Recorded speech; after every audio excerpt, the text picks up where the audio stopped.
All right. I'm going to call to order the Town Commission workshop for May 11, 2021 at 5:30 p.m. Let's please stand for the Pledge of Allegiance. I pledge allegiance to the flag of the United States of America and to the republic for which it stands, one nation, under God, indivisible, with liberty and justice for all. All right, Town Clerk, will you please do roll call? Mayor Mayfield. Here. Vice Mayor Campo. Here. Commissioner Fender. Here. Commissioner Kurzman. Yes. Commissioner Tompeck. Here. All right. Time for public comment on non-agenda items. I do not see any. Town Clerk, there's none. Okay, thank you. We will move on to additions, deletions, or changes to the agenda. Do we have any, fellow commissioners? Seeing none, then we will move on to presentations and proclamations. Town Clerk, would you please read the National Police Week recognition proclamation into the record? Sure. Proclamation for National Police Week. Whereas Congress and the President of the United States have designated May 15th as Peace Officers Memorial Day and the week in which May 15th falls as National Police Week. And whereas the members of the law enforcement agency of the town of Sewalls Point play an essential role in safeguarding the rights and freedoms of the town of Sewalls Point. And whereas it is important that all citizens know and understand the duties, responsibilities, hazards, and sacrifices of their law enforcement agency, and that members of our law enforcement agency recognize their duty to serve the people by safeguarding life and property, by protecting them against violence and disorder, and by protecting the innocent against deception and the weak against oppression. And whereas the men and women of the law enforcement agency of the town of Sewalls Point unceasingly provide a vital public service. Now, therefore, I, Kaya Mayfield, Mayor of the town of Sewalls Point, call upon all citizens of the town of Sewalls Point and upon all patriotic, civic, and educational organizations to observe the week of May 9th through the 15th, 2021 as Police Week, with appropriate ceremonies and observances in which all people may join in commemorating law enforcement officers, past and present, who by their faithful and loyal devotion to their responsibilities have rendered a dedicated service to their communities, and in doing so have established for themselves an enviable and enduring reputation for preserving the rights and security of all citizens. I further call upon all citizens of the town of Sewalls Point to observe Saturday, May 15th as Peace Officers Memorial Day in honor of those law enforcement officers who, through their courageous deeds, have made the ultimate sacrifice to their community or have become disabled in the performance of duty, and let us recognize and pay respect to the survivors of our fallen heroes. All right, thank you, Town Clerk, and I will present it to Chief Tina. And perhaps the chief would like to say a few words. Thank you. Appreciate that. And while the chief is situating herself, I'd like to share with the mayor and the commission and then our residents at home that the staff here, the administrative staff, was excited to also participate and honor our police department during National Police Week. And by way of thank you, we have changed the lighting in the area outside on the patio to blue for this week. I saw that. Yes, and so it is our small thank you for the work that they do. And we do appreciate that. You know, we're very fortunate at the Sewalls Point Police Department in that we are a police department that does recognize the fact that we're appreciated in our community. We're appreciated by the people that we work for and we work with. This particular week is about honoring fallen officers and officers who have paid the ultimate sacrifice. And it's unfortunate because of COVID. Normally we would have a large ceremony that circulates among the law enforcement agencies. And it's sadder yet because we would have been commemorating Trooper Joseph Bullock, who was killed in 2020. He was the first law enforcement officer killed in Martin County. And it's a loss that all of us here feel locally. So we do appreciate the fact that the Town Commission is taking the time to recognize these officers, understand the jeopardy that they place themselves in each and every day when they get dressed, put on their uniform, and come to work. And to thank you, because we do appreciate the constant recognition that we do receive in this community. It's appreciated. Thank you. Thank you, Chief Tina.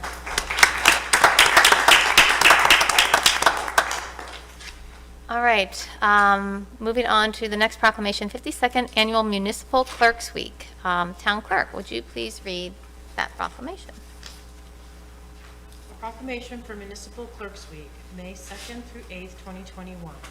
Whereas the office of the municipal clerk, a time-honored and vital part of local government, exists throughout the world, and whereas the office of the municipal clerk is the oldest among public servants, and whereas the office of the municipal clerk provides the professional link between the citizens, the local governing bodies, and agencies of government at other levels, and whereas municipal clerks have pledged to be ever mindful of their neutrality and impartiality, rendering equal service to all, and whereas the municipal clerk serves as the information center on functions of local government and community, and whereas municipal clerks continually strive to improve the administration of the affairs of the office of the municipal clerk through participation in education programs, seminars, workshops, and the annual meeting of their state, province, county, and international professional organizations.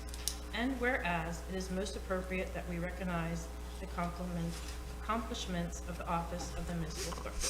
Now therefore be it proclaimed by the Town of Sewalls Point Commission, do recognize the week of May 2nd through May 8th as Municipal Clerks Week. And further extend appreciation to all the municipal clerks for the vital services they perform and their exemplary dedication to the communities that they represent. Thank you, April, and thank you for all the work you do. You keep this machine running, so thank you. Madam Mayor and Commissioners, I'd like to also share with you that your clerk, April, has received 2 scholarships and 2 separate recognitions from national agencies. So the first one being the International Institute of Municipal Clerks. She has received a $400 scholarship funded by the Municipal Code Corporation Educational Fund as she is pursuing her master's. Nice. She has also received from the Florida Association of City Clerks an award and a trip to Fort Myers area, I want to say, for the clerk conference, and that also included a scholarship for $350 Nice. for Excellent. the work that she's doing. Congratulations, April, and we appreciate you as well. Thank you, April, and you write excellent minutes. All right, and we are moving on to C of presentations and proclamations for a presentation, Strategic Capital Project Blueprint Presentation from Dr. Kim Delaney. Welcome back. Well, thanks for the invitation to come back. Nice to see everybody smile. Actually see you smile. Yeah, exactly. As opposed to smizing, which is my new word, because that's smile with your eyes. There's a whole generation of kids, actually, that are learning how to read expressions differently because they had to, right? Yeah. So it's interesting times. It is. So. Well, thanks for the opportunity to come back. Hopefully you had a chance to take a glance at the items in your agenda package. We're here for your third and final workshop, I think, for developing the strategic capital blueprint for the town. And so in your agenda package, just to make, to reference the documents to walk through this evening, there should be a couple of things. One is a fairly large 11 by 17 capital budget that is split out into the near, mid, and long-term projects, as you've discussed in your prior workshops. And the second document is a summary of different types of funding sources that you might consider. In addition, the one new piece of information that you have is a summary of comparative rates that actually April put together, which is looking at various rates across the neighboring jurisdictions to get an idea of where the town stands with respect to your neighbors. And so with that, with your permission, I'd want to walk through the presentation for this evening. There we go, it's probably a little better. And happy to field questions. The goal for this evening is to get feedback from you on this now revised set of capital projects so that we can bring that to a point of finality. And also to get input from you on the different funding sources you'd like the town staff to pursue. So There's lots of different ways to go, but I would continue to reiterate, without those funding sources, we can't expect to be positioned to bring grant dollars in if that's a goal for the town. Okay. Before you get started, I just want to say that, kind of reiterate what you are saying, this is our last glance at a draft that we're getting close to finalize. We will see it again to adopt it. This is a blueprint, not written in stone. While you give your presentation, I'd love for the commission to ask their questions, but I think when we get into any in-depth discussions about the fees and the money, we should do that when we're in the discussion part. So Sure. we could kind of keep our questions to her presentation and then do that part next. That would be Sounds great. great. All right, So, thank you. Beautiful. So, okay, so next slide.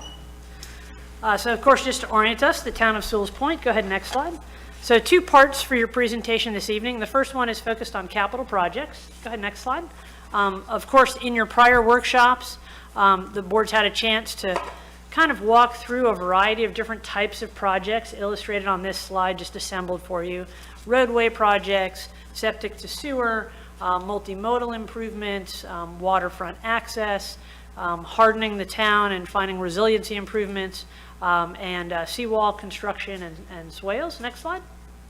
And so just to summarize the capital projects, this slide, I'll just take a moment if I can, summarizes kind of the grouping of different capital projects. So of course, projects that are currently underway, summarized in yellow, of course, limited to the roadway project on South Sewalls Point Road. The first group of active projects, if you will, near-term projects, with the Commission's direction totaling about $9.3 million in the next 2 to 10 years. And so a variety of projects grouped in that near-term listing, but noting that 2 projects were shifted out of that going forward, undergrounding utilities and the multimodal path. Those are shifted into the midterm projects, summarized just for this in this slide in the peach-colored highlight. And so midterm projects being from about 11 to 15 years out, totaling about just under $10 million. And then longer-term projects, really beyond the planning horizon, but to make sure that everything is in your list of projects to consider as you carry forward.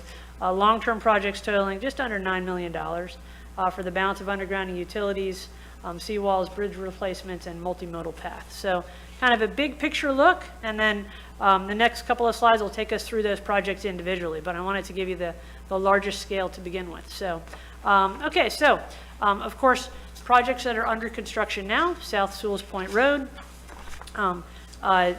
those projects are scheduled to be completed, Joe, by next year, right? 2022 would be the expectation? September this year, okay? So within this fiscal year. So go ahead, next slide. So beginning with the next fiscal year, right? And so from years 2 through 10, the summary of projects highlighted in green in your spreadsheet. South Sewalls Point Road, phases 2, 3, and 4. Septic to sewer along South Sewalls Point Road as well. That would be in partnership, ideally, with an MSBU based on the board's prior discussion. A master stormwater resiliency study, again, as the board has discussed, not only to give you a good understanding of what's necessary, but also a strategic document to get you positioned to be able to partner with granting agencies, public agencies that look to that type of master planning to engage local governments in carrying out stormwater projects. Swale construction, phase 1 of 2, and then seawall construction, phase 1 of 3, in the near-term list. What you'd notice in your printout, underground utilities, based on the board's discussion, shifted forward beyond the near-term time frame. Kind of a big ticket item, $3.75 million is the estimate that you have for that project. Other projects though, natural gas line expansion, Townhall hardening, Townhall septic to sewer improvement. Beautification along South Sewalls Point Road, particularly focused on undergrounding the utilities in that location to maintain the tree canopy. The board had asked for that to be included in the near-term strategic blueprint, and so illustrated there at $300,000. The multimodal path concept, working name being Racy's Trail, That first phase shifted forward. The board had asked for that first group of projects to be focused on things that have to be done, and then maybe at a future point, things that may be desirable to complete as well. And then otherwise, though, one small amount of funding, just $100,000 for improved waterfront access, fishing boardwalk type projects, and noted likely those are 50-50 grant-funded projects. That's typically what tends to take place in that category. Go ahead, next slide.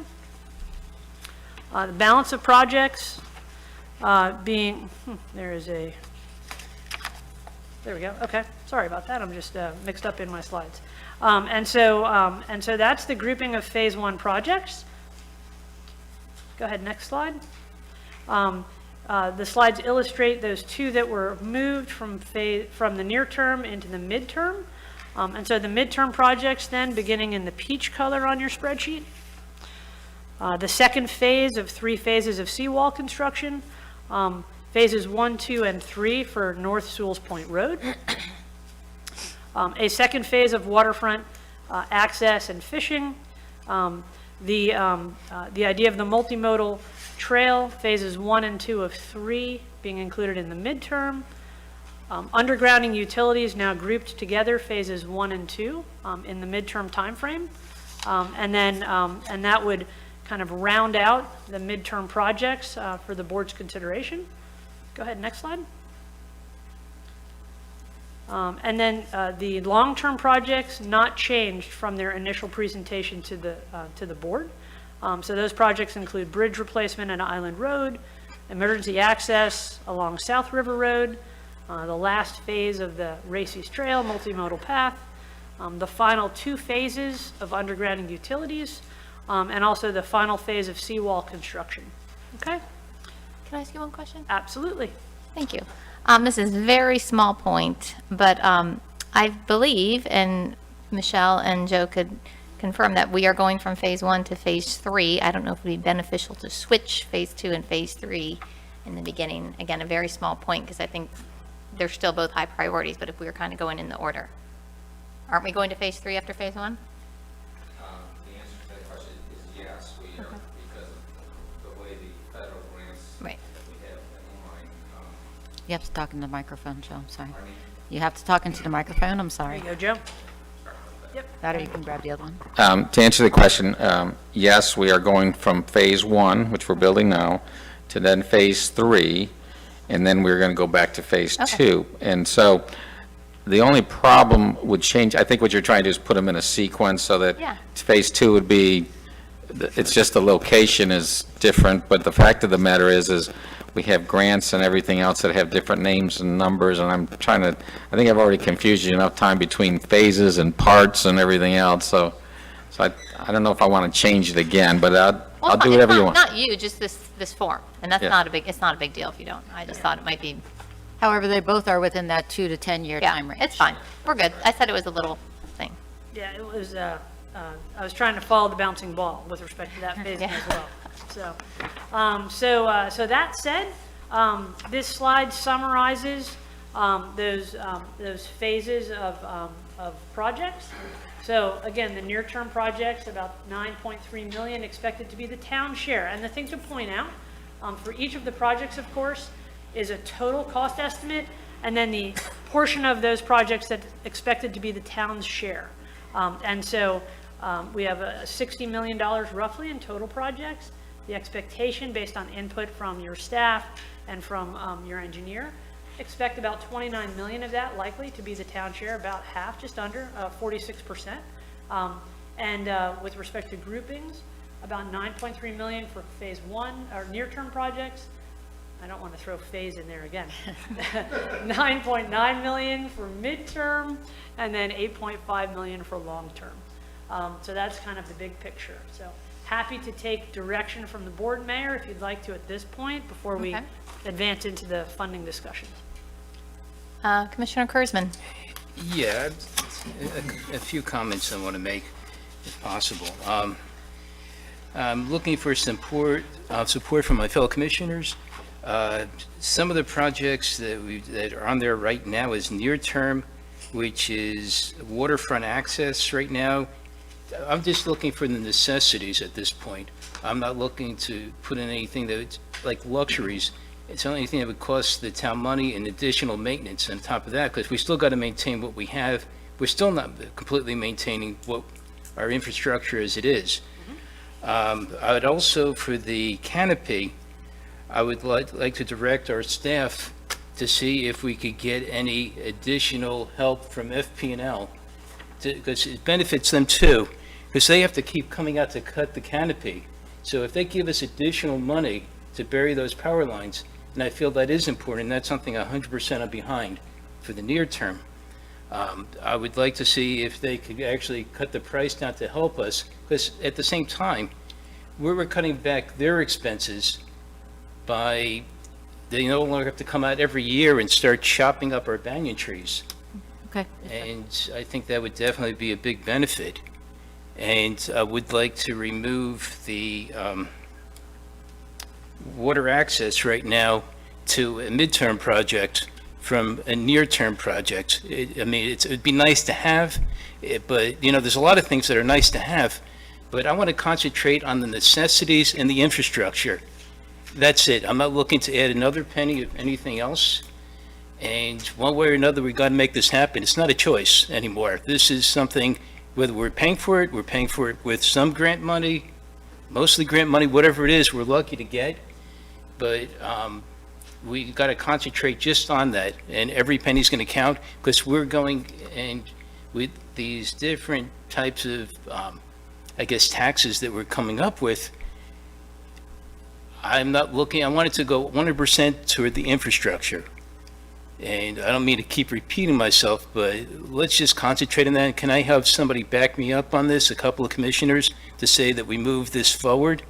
Commissioner Tompeck rung in, so here. Well, I didn't ring in on that. Oh, okay. But I will back you on that, I agree. Thank you. I agree too. Thank you. Did you want to? Yeah, I have another question. It had to do with the natural gas line expansion. Once again, we've put in that the total cost estimate is $25,000, and that would be spent near term. I'm wondering if that was just a study portion of it, or what are we talking about there? Sorry. The natural gas expansion, 25,000? Yes, that was, I'll let Joe speak to that. That was an offer, a guesstimate we received from the gentleman from the natural gas line representative. I think what we're trying to do is, first of all, we need to determine if there's an interest. We did talk to a natural gas company, which is owned by FP&L, just so you know. They are probably going to be the providers in this area. They would have to come through Rio area to get here. And so they, first of all, want to know if there's really the interest. So this was kind of set up as some seed money. It is going to take you time to find out the interest from your residents and also put out information to them. And so they would be doing most of the data information so that you can kind of state this stuff. But I'm thinking this is kind of like I don't want to call it marketing, because I know you can't promote certain infrastructure things, but the fact of the matter is we need to we need to kind of come up with information. Somebody's got to put that material together from the gas company. You're going to get a lot of information, but somebody's got to go out there, and then you have to go out and work with a communication company, and I don't know, you may decide to go to a vote for something like this. So not knowing how you wanted to approach this, we said, well, let's put some money in there as a place marker. This does not include the design, doesn't include any of that. It's just really trying to see if there's really an interest for this. We've heard interest that people would like it for not only, obviously they heat their pools, they have grills, they have backup generators. Everybody now, a lot of people have generators that need propane. The question is, do they want natural gas instead of the propane? So there's a certain amount of people that use it, and so we were trying to say, let's make sure we put some money aside to get that information out there to the people. So it's more of a public education. That's correct. Public Placeholder? education, communication, yeah. All right, thank you, Joe. Does that answer your question? Commissioner Campo? Yes, I'm proud to say in my 7th year on the commission, I've only missed 3 meetings. Unfortunately, one of them was Kim Delaney's prior. So I wonder if you would indulge me. since the big ticket items on the big chart, Sewalls Point, let's call them columns B, C, D, and E. Maybe, Joe, you could tell me what's included in those numbers: 4 million, 4.2, 4.2 again, 17.3 million. Is it is it equivalent to what we're doing at High Point as far as, the raising of the road and the water improvement areas and, the water STAs and all those things? Because April, can you go to slide 24? Or, you go to slide 24, sorry. And in anticipation of your questions, Vice Mayor, I have all of the prior slides that were Okay. presented, just to Okay. facilitate that part of the Great. discussion. So slide 24 should be a slide that reads South Sewalls Point Road Resiliency.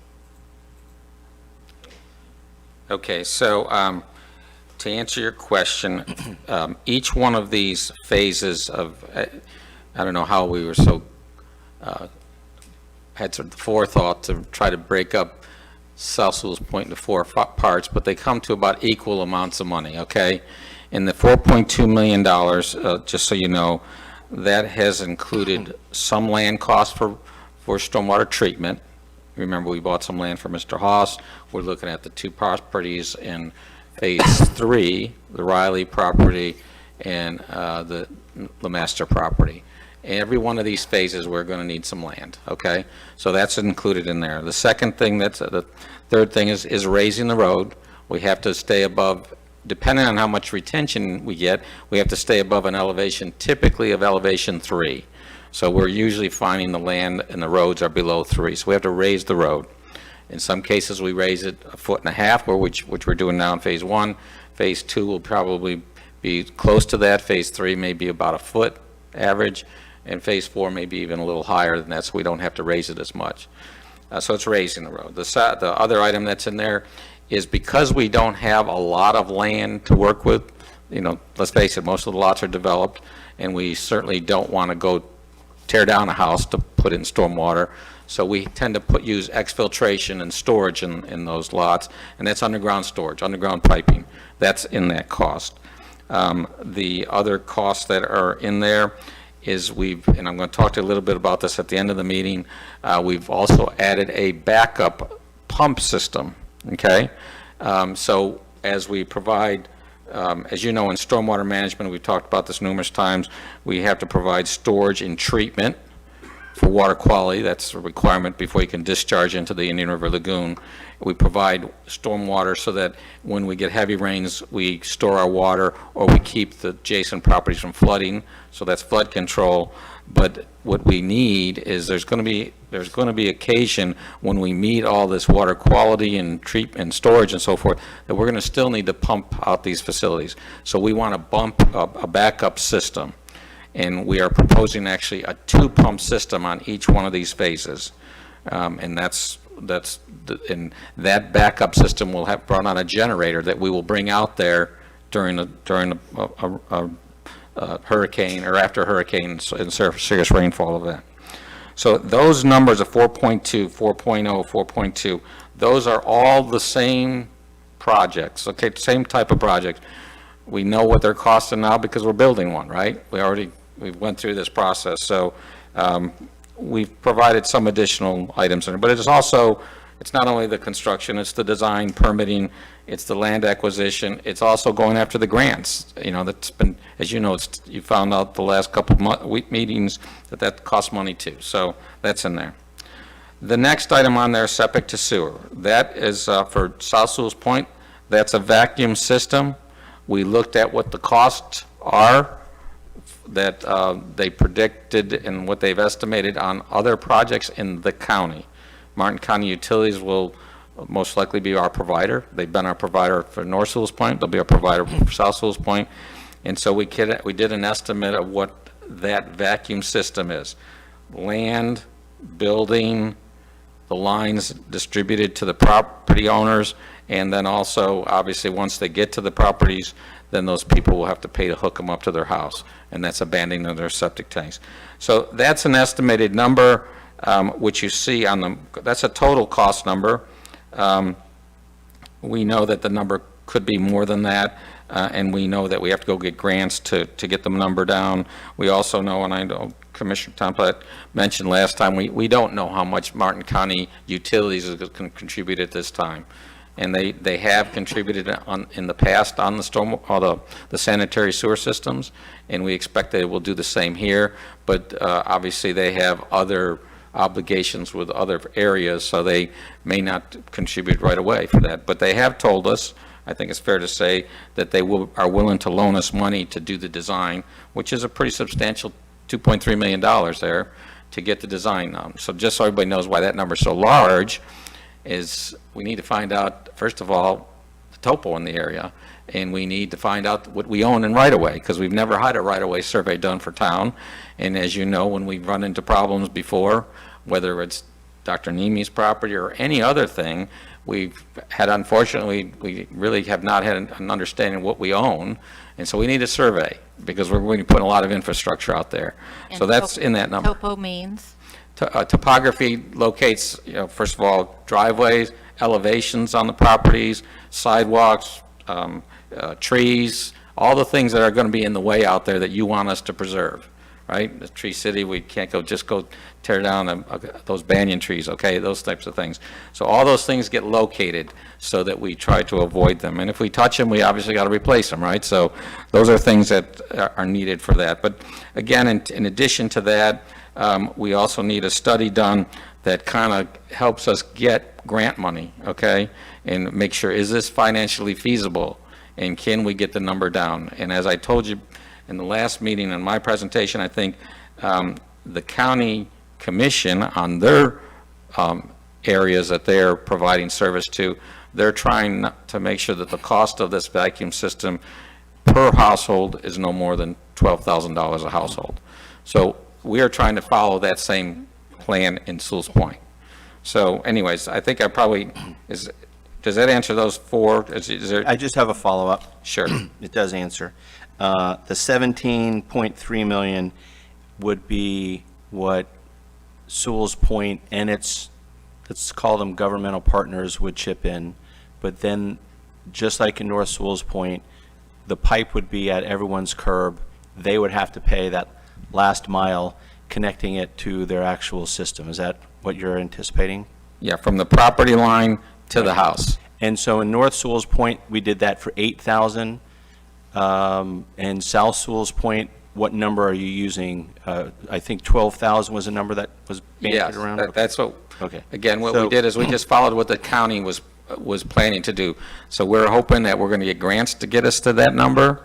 And secondly, as Commissioner Tompeck said, the county's going to help us get to that number because they're the utility provider. So we're hoping they're going to help us in So that area. when I do the math and I take the 17.3 million and I roughly estimate 700 homes, which is probably high, that's $25,000 per household, plus we're going to add 12,000. Take a look at the slide. No, the slide behind you that, yeah, Hold just- it up I'm for you. sorry. Oh, okay. So you can, you're right, see that number there at, I'm sorry, my eyes are terrible. Is that 25? I think it's It's 25. 26,532. 26,532, We yeah. divided it by the actual numbers that we have, Yeah. 652 homes, so you were right, you were around 700. Yeah. So, and you're right, we're not at 700, we're actually at 652, and that's up on the top line. So if you added those two numbers per ERC, you're talking 38,500. No. The total number is the 26,534, okay? And so we have to, what the idea is, that's the total number, okay? That's the total for the town. No, that's the total to build the project, okay? Right, but each homeowner then needs to pay an additional 12,000? No, they're going to be paying $12,000 of the 26,000. Okay, great, okay. And we're going to go after, the difference is what we're going to go after in grants, and we're going to ask the county for help and so forth. Right. Okay. Now, I mean, I know it's apples and oranges, but what the town had to put in for North Sewalls Point was about 600,000, and we got all that money from partners and agencies. So Good luck to the next generation. But that's a big number. So I'm going to ask one more question. Right. And maybe dovetail, maybe help Commissioner Kurzman, because I've got a place for the $100,000 that you've just saved us with the waterfront access. And I think it's one of the reasons that I'm on this commission going back 7 years ago, and that's the sidewalk to nowhere. We currently have a sidewalk infrastructure which prevents people from getting from one end of town to the other because of some unfortunate events that occurred before I was on the commission. I drive by that sidewalk every single day. And every single day, I feel this, gut punch that I haven't been able to do anything. And I see people, I see kids going up and down on a bike and getting back on the road. And it just scares, me to no end. I understand and I appreciate Commissioner Kurzman's comment. Let's take care of hard assets. Let's finish what we started before we start new fishing expeditions, pun intended. But I've spoken recently to Dr. Nemi, and the good news is the price that he was originally offering the town for that piece of property hasn't changed, even though it was probably 10 years, okay?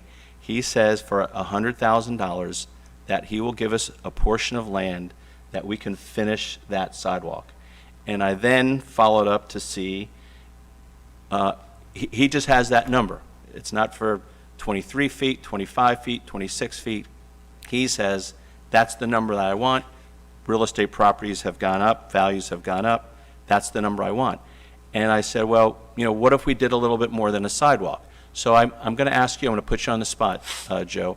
If we were able to finish that sidewalk and maybe get a little water retention, or I know that with the other sidewalk that we have further south, we have some impervious material down there. Do you think in addition to increasing that sidewalk, we might be able to get some water storage out of that and might be able to resume talks? Because to me, to finish that would be, my victory lap, in my time, and to be able to drive back and forth and say, government can function and we can finish something before we start a $60 million project. Can we finish one that we started? I just think would give us a lot of confidence. So do you see any additional help, that we might be able to get there since the project of water storage is so important? Well, first of all, I do think that it's been unfortunate that we haven't been able to finish that sidewalk. And I just want to remind everybody, we knew we were having a tough time getting a sidewalk or a place for the kids to walk between Townhall Park here as well to Miramar, which is obviously is the area we don't have South River Road, okay? So that was the reason why we put the sidewalk in that location, as most of you probably know. And so the sidewalk itself is a pervious paver sidewalk. It also provides stormwater treatment itself, and we were able to get some money, grant money for that. Underneath that sidewalk is exfiltration trench, and we will utilize it. So to answer your question, we will gain benefit of the sidewalk that's there, plus any sidewalk that we can put there on Nemi's property in the stormwater project. As I explained earlier, each one of those projects, Phase 4 is that area, that $4.2 million, we will see a benefit because we will get some land from Dr. Nemi. If we can get some storage out of that, in addition to what we put in the exfiltration, you will get, so there'll be some benefit, there will be some stormwater benefit. So the other part about it is if you look at Racy's Trail, that's also an area in Racy's Trail. So, we basically gain you have various areas in this budget, this proposed budget, well, I won't call it a budget, it's your plan here, that you could take money from that could be used for that purpose. Stormwater as well as trail. So, and I do think there's an advantage to this. We really, from a safety aspect, we need to finish the sidewalk. and it does provide, but I want you to know, it does additionally provide stormwater benefit from underground storage, from the pervious pavers that we use on it, and so forth. So So an item like that, would you consider, would you think it should be included in Phase 4? Or Commissioner Campo, did you envision it as an extra item? What? I would like to isolate it and add it as an additional item with the indulgence of the other commissioners. It's $100,000 in the scheme of things. I think we could get an enormous amount of public feedback and input and buy-in to what we're trying to do. And I'll just be, really candid. I'd be very open to discussing increasing revenues, even though for the past 5 years, I've been a stalwart of keeping those values the same. To me, that would be something that I would be very sensitive to. And just like Commissioner Kurzman has said, that's something, especially down in his neck of the woods, he's sensitive to. That would be a very motivating factor for me to get behind some of these, I think, very large proposed increases in revenue. So just like you said, I'd like to have some buy-in for adding that, Dave. Well, Commissioner Kurzman is buzzed in, so. Yep. Commissioner Kurzman? Vice Mayor, I support you on that. Okay, anything that helps us retain water to help alleviate flooding, I'm in. So I'm 100% on board with you on that. The other thing is, Hold on, they're mid-conversation. I'll let them finish their conversation. Joe? Kim, Joe? Commissioner Kurzman has a question, or did you need more time? I'm sorry. Do you need more time, Joe, or? No, we were trying to go through some things. I apologize. Okay. Yeah, we were trying to That's all figure out. right. No, That's important. my other concern is, I would like to get an additional pump, one that's even portable, that we could put on a trailer. And now I know we're also going to have a vacuum house. When we have that vacuum house, does that include a garage, like a two-car garage with it?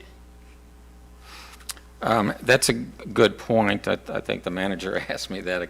When I had planned putting that building out there, I kind of moved the components around so that we could have some area for garage and parking, okay? So whatever piece of land we get, we will make sure that we provide for the garage, because you need an area, like you say, to store some of these things, so let's talk a little bit about the pump idea. I just want to make sure, because this has been a item that we are adding to, but have been anticipating in the Phase 1 project, okay? We have a permit to put the pumps out there. We are putting 2 pumps. Those are permanent pumps. They sit in the ground all the time. What is not permanent is the generator that sits on a trailer that we will store in this garage you're talking about, either at Townhall or wherever we put it, okay? That is what we bring out when after the storm, or maybe during the storm, depending on the situation. If a hurricane comes, I don't want to lose that pump. So, I'm sorry, that generator, so I'm going to keep it inside, and then after the storm passes, I'll go out there and we'll put it there. We are also working on prices. We have a price which is fairly reasonable for our continuing service contractor. In our case now, it's Sunshine Land Design, will operate and exercise the pumps as well as the generator once a month. So you know that they will be working whenever there's a catastrophe, something of that nature. I say catastrophe, a hurricane, or sometimes you need it, okay? So we have them, we are already planning these items out, okay? And so to answer your question, I think you are now wanting a separate pump that we can keep on a trailer, which we can do, that you can use, and that pump will also have its own generator, I would suspect. Yeah, in case, like we get, let's say, right by the banyan trees, we get flooded out really bad, we could use a pump to help, so we could open up our road. Whatever it's going to take. We know we have the water issues, and that I consider part of our infrastructure, so that we can get in and out to our homes and keep the roads safe at the same time. If there's a wire down or something like that, you have a tree down and there's a lot of water right there, you want to get some pumps in immediately so we can get proper work done. One of the things we don't have is the municipal garage, obviously.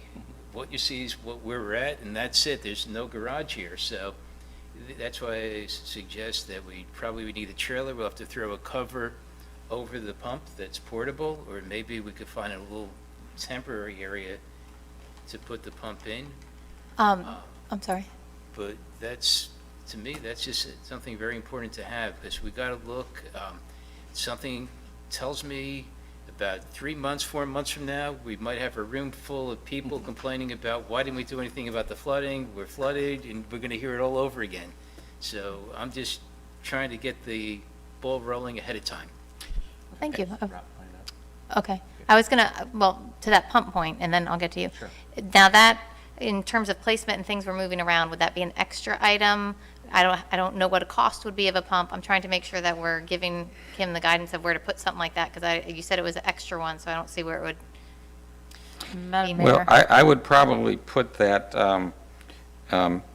in the, Meaning, first of all, let's remember a couple things here. These are most of these are capital improvements, Yeah. and we really need we are going to put together Okay. some maintenance costs for you. Okay. Right. So that may be where you want to put that, but, I mean, I would think that's probably going to fit more, because you want to do it in short term, I think you probably want to put in that swell construction area, because that's more of a stormwater caveat where I have places where I can take and do stormwater.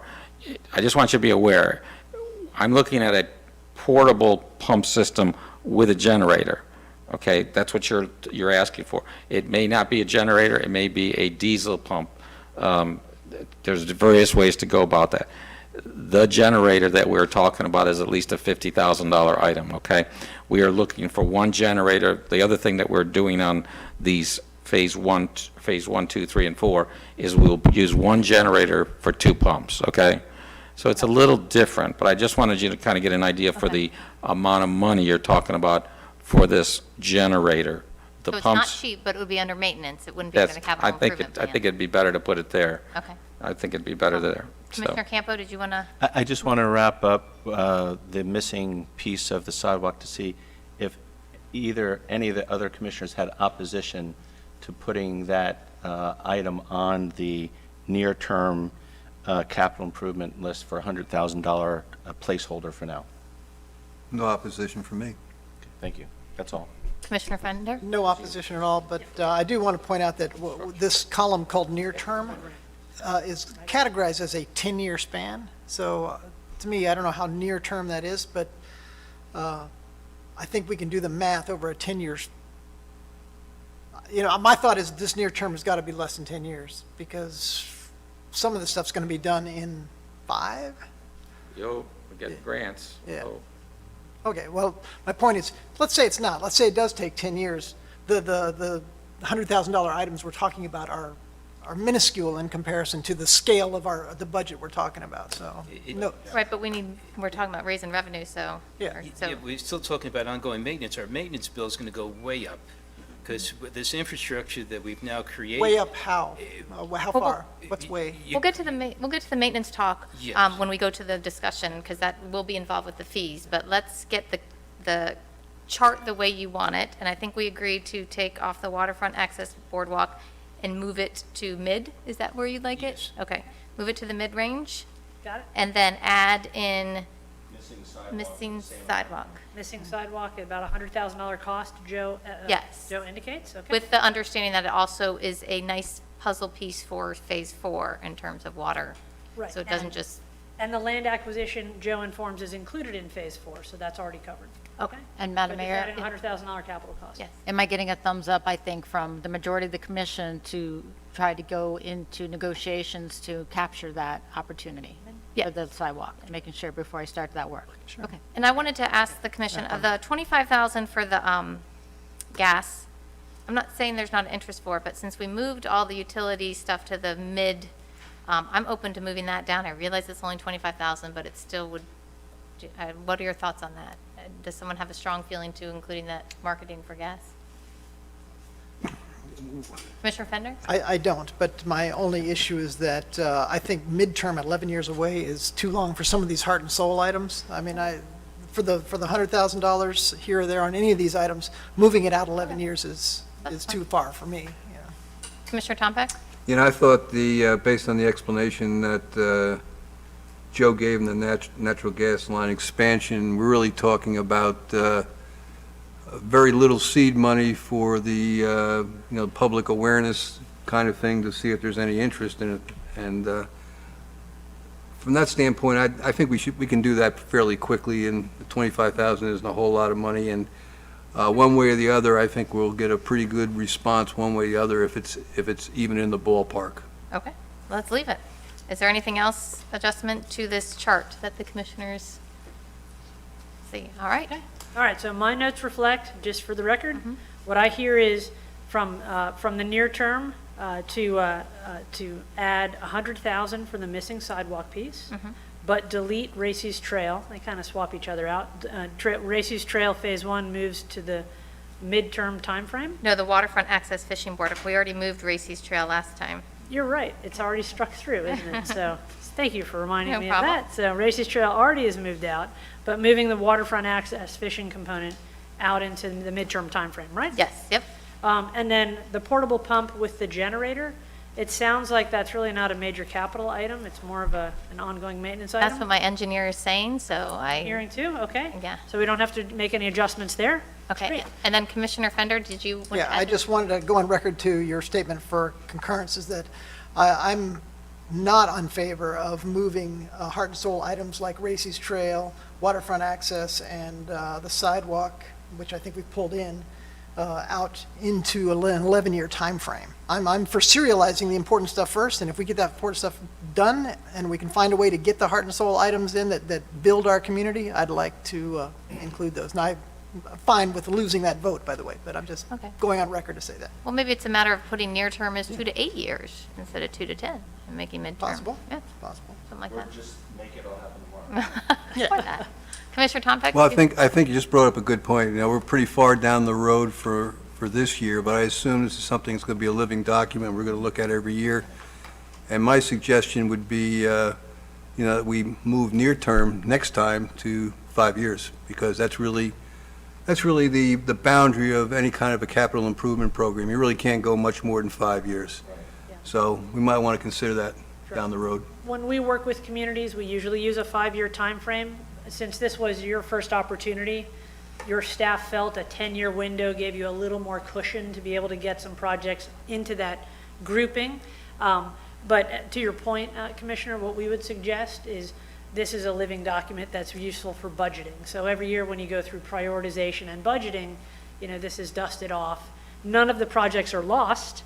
Even if they're in the midterm, they're still there, so you can always pull them forward, especially once you have seed money, which is the next part of our conversation, which is seeding your ability to go out and pull in some dollars. All right, thank you. No changes I hear for the midterm or long-term otherwise, I right? have no changes. So, fantastic. Congratulations on getting through that exercise. That's not easy for any elected board. Woo, good Lord. And I actually had so much optimism, I didn't wear black today. Usually I wear black because I expect to have things thrown at me. But I was very optimistic. Okay, so next part of the conversation, Michelle's going to be slide 15. Slide 15. All right. So slide 15, again, Vice Mayor, some documents that were presented at the workshop where we missed having you here. So slide 16 is the first of the meaningful slides. And so that slide summarizes the various funding sources that you may want to consider. And so listed on the left-hand side, communications tax, road impact assessment, ad valorem, the FP&L franchise fee, and a stormwater utility fee. Those are really the movable parts, if you will, in the short-term funding equation for the town. Below that is listed a loan, perhaps, to seed a grant war chest, if you will, so that you can get positioned to bring dollars down, especially when you are competitively timed with dollars that sometimes we can't anticipate. We're in a time of economic stimulus, and so there's a reason why that's so advantageous to you, because there's a lot of stimulus dollars that are going to be coming down from the feds, and then an MSBU as well. And so that's an MSBU, as we've talked about, in partnership with Martin County potentially, to help fund the septic to sewer. So if you go forward one slide, that first part of the chart is a little larger. Or in the other direction. There you go. So your communications tax is currently 3.1%. It's generating about $50,000 a year. In your staff evaluation, a consideration would be potentially raising that tax a percentage or two. If you went to a 2% increase, it makes your new rate about 5.12.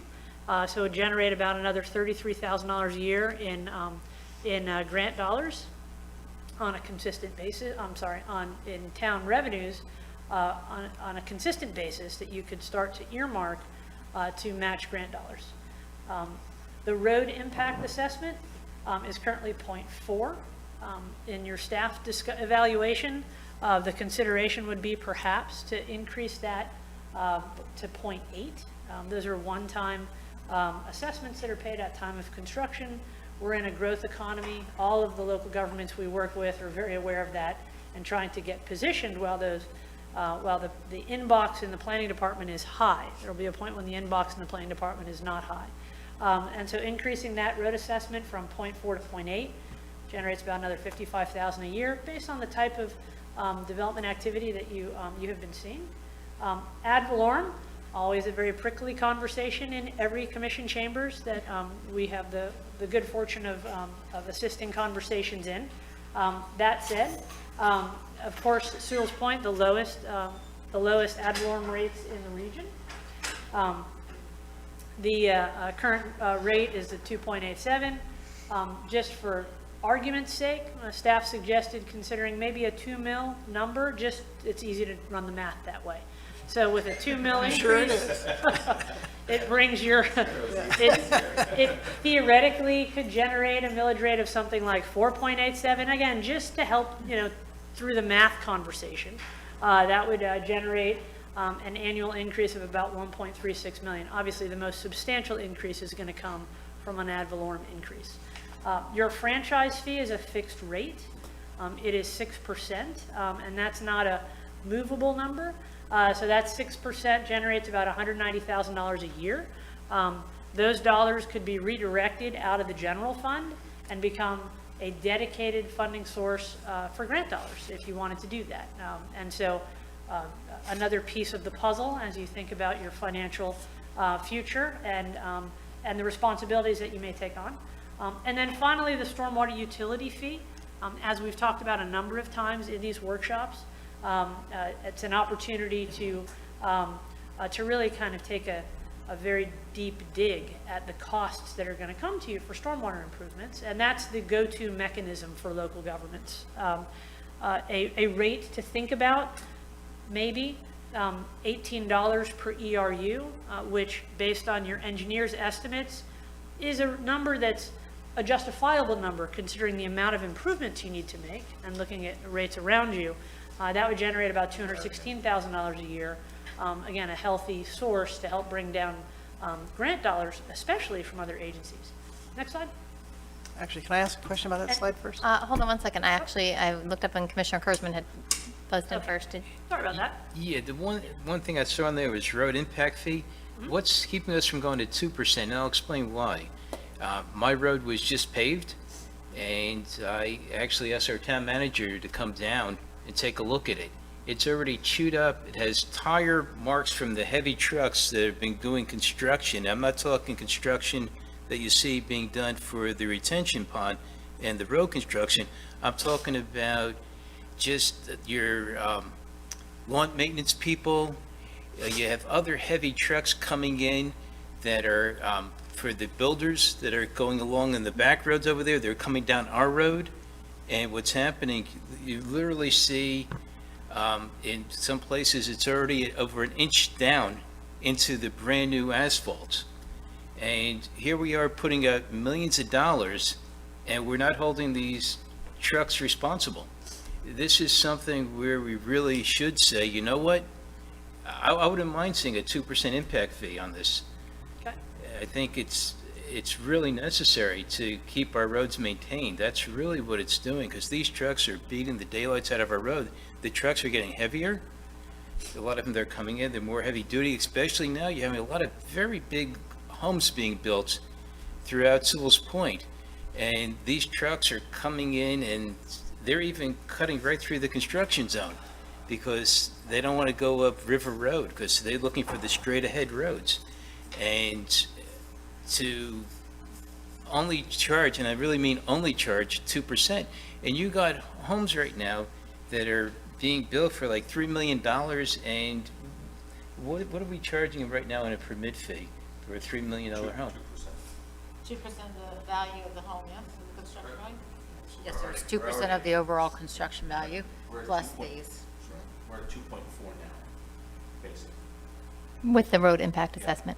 To answer that question specifically, Kim and/or town manager, is there a legal limit on how high you could put that? I'm not saying we're going to do it, I just want to know is there a legal limit to road impact assessment? To my understanding, there is not a legal limit to that. It's just Okay. that Okay. it can only be used for improvements for the road. Okay, So I we just wanted to couldn't answer. use it for anything outside of that. Okay, And that's how we understand impact fees also. You need a rational nexus Right. between an impact fee and the improvements that you intend to make. So this CIP creates a rational nexus for you. You now have a list of projects, right? It's in your comp plan Okay. now.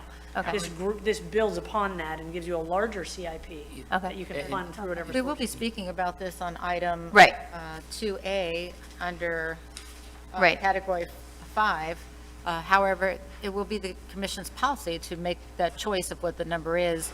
And that item specifically can go into creating the schedule, the cadence of paving and repaving roads through the entire town. So you could Okay.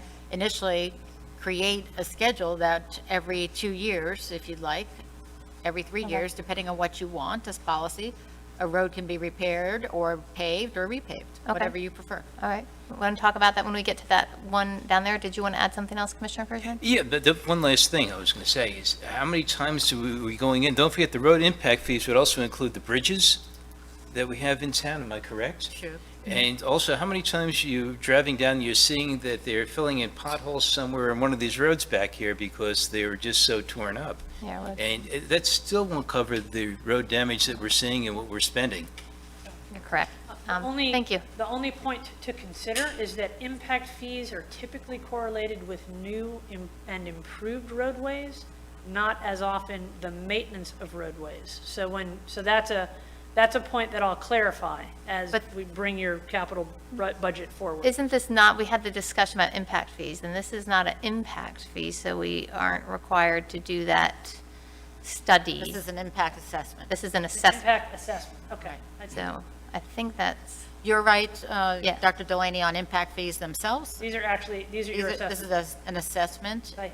and they use the word impact because it create the working trucks create an impact, a negative impact to the roads. Okay. Yeah. Okay, and so we'll just want to confirm that we correlated that with the other comparative rates that were pulled together. So the next slide actually has, hold on one second, there was a Yeah, question from sure. Commissioner Fender. Yeah, thanks for putting this together. I like the data.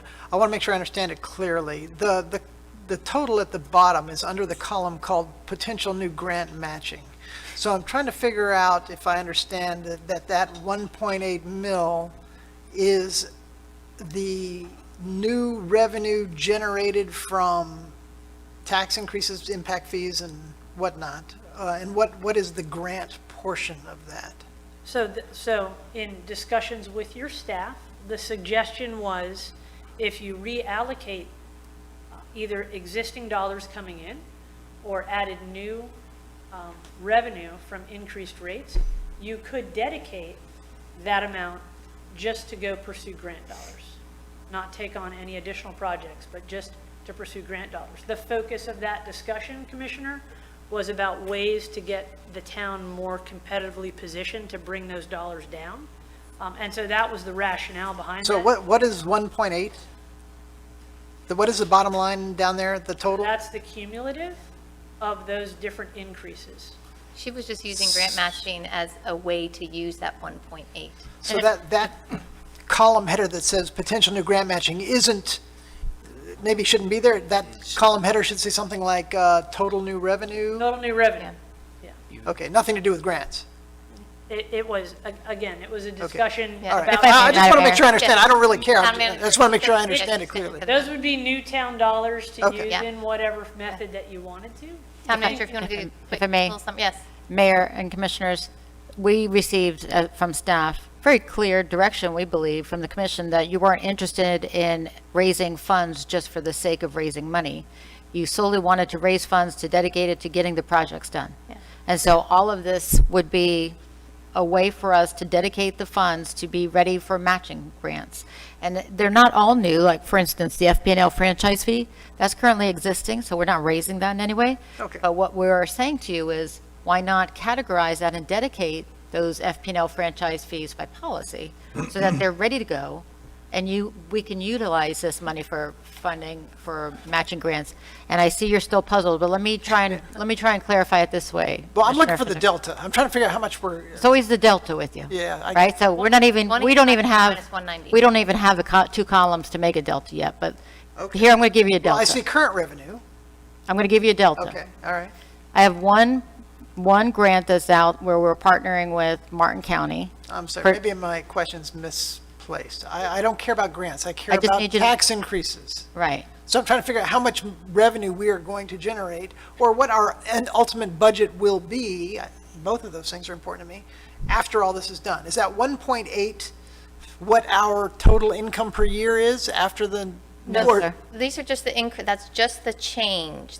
Would be increased revenue, so 1.854 minus So that is the delta, 190,000. 1.8 is the delta, That is What, minus 190,000. with no grants involved. correct. Okay, all This right, is to use for grants.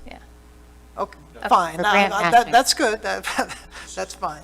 However you use it, I don't care, I'm Right, trying to right, figure out. We do, okay. Okay. Commissioner Because- Tompeck.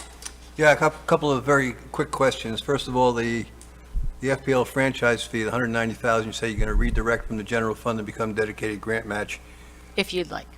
if we'd like, and, but does that impair your ability to make our normal payments on everything else we do out of the general fund? You're taking $190,000 away from the general, or I shouldn't say, segregating it from the general fund. It will not if we move in the direction of what we have later in the discussion, which would be to create a direct funding source for the fire bill, for the fire contract bill. Okay, and just second question, very quickly, these are all recurring funds that'll be coming in. We still have the ability, should we decide to use some ARP funds or something to stick it in here in this particular, as a one-time case? I guess we could do that, right? Yes, sir, you could use it as, for lack of a better term, your own line of credit. Thank you. All right, Commissioner Fender. So I took the whole column of near-term items and added them up. I think you had somewhere you did that. And I came somewhere between 9 million and 13 million. If I divide that by 10, which is what the 10-year column was, that comes to about 1.3 million worst case, which is less than 1.8, is my point. So certainly this chart is in excess of what we even need, which I don't care about that. But it seems like we don't even have to haggle over the $100,000 items. You know, we can, with this increase, we can have almost everything we want on the near term, if the near term is a 10-year window, right? So, in the capital budget, all the potential grant opportunities are identified. That is a budget, I'll suggest, that has some optimism embedded in it, right? Because all grant dollars are identified. Not all grant dollars may be. Yeah, but we're not talking about grants right now, right? We're going to get benefit from grants. Well, we're Yeah. to the first part of your comment, right? Yeah. So when you look at $9 million and divide it out by 10, right, it's less than what you need. Not every grant may be secured. So as you go through your budget process and prioritize and pursue grants, some of those projects, may require a larger town share. So there's this I see now. forecast is more conservative, if you will. right? I see that the grant is taken out of here now. I missed that. That's a good point. Yep. So I don't want to, I don't want to underplay that point. Yeah. Right? So that's our best-case scenario. Sure. Is all grant dollars are secured. If not, then things have to shift, right? Either Okay. more town dollars come in, or projects get delayed, or projects get cut back. Understood. And so I asked all those questions, I want to make sure I understand, but I am leading to a point, which is, in our conversation last time, I said, you know, I like our 2.87 mils. It's lower than everybody else. I don't think we need to be incredibly lower than everybody else, but I would like to see, you know, we get a lot of mileage out of being the lowest millage rate town around. So I don't know if 4.87 puts us above anybody around us, but all of these things, I would like to see comparisons to local, you know, our sister municipalities near us, to see if 1.8 is astronomically out of the water or where it fits within our, Sure. and Michelle, could you go to the next slide? Please?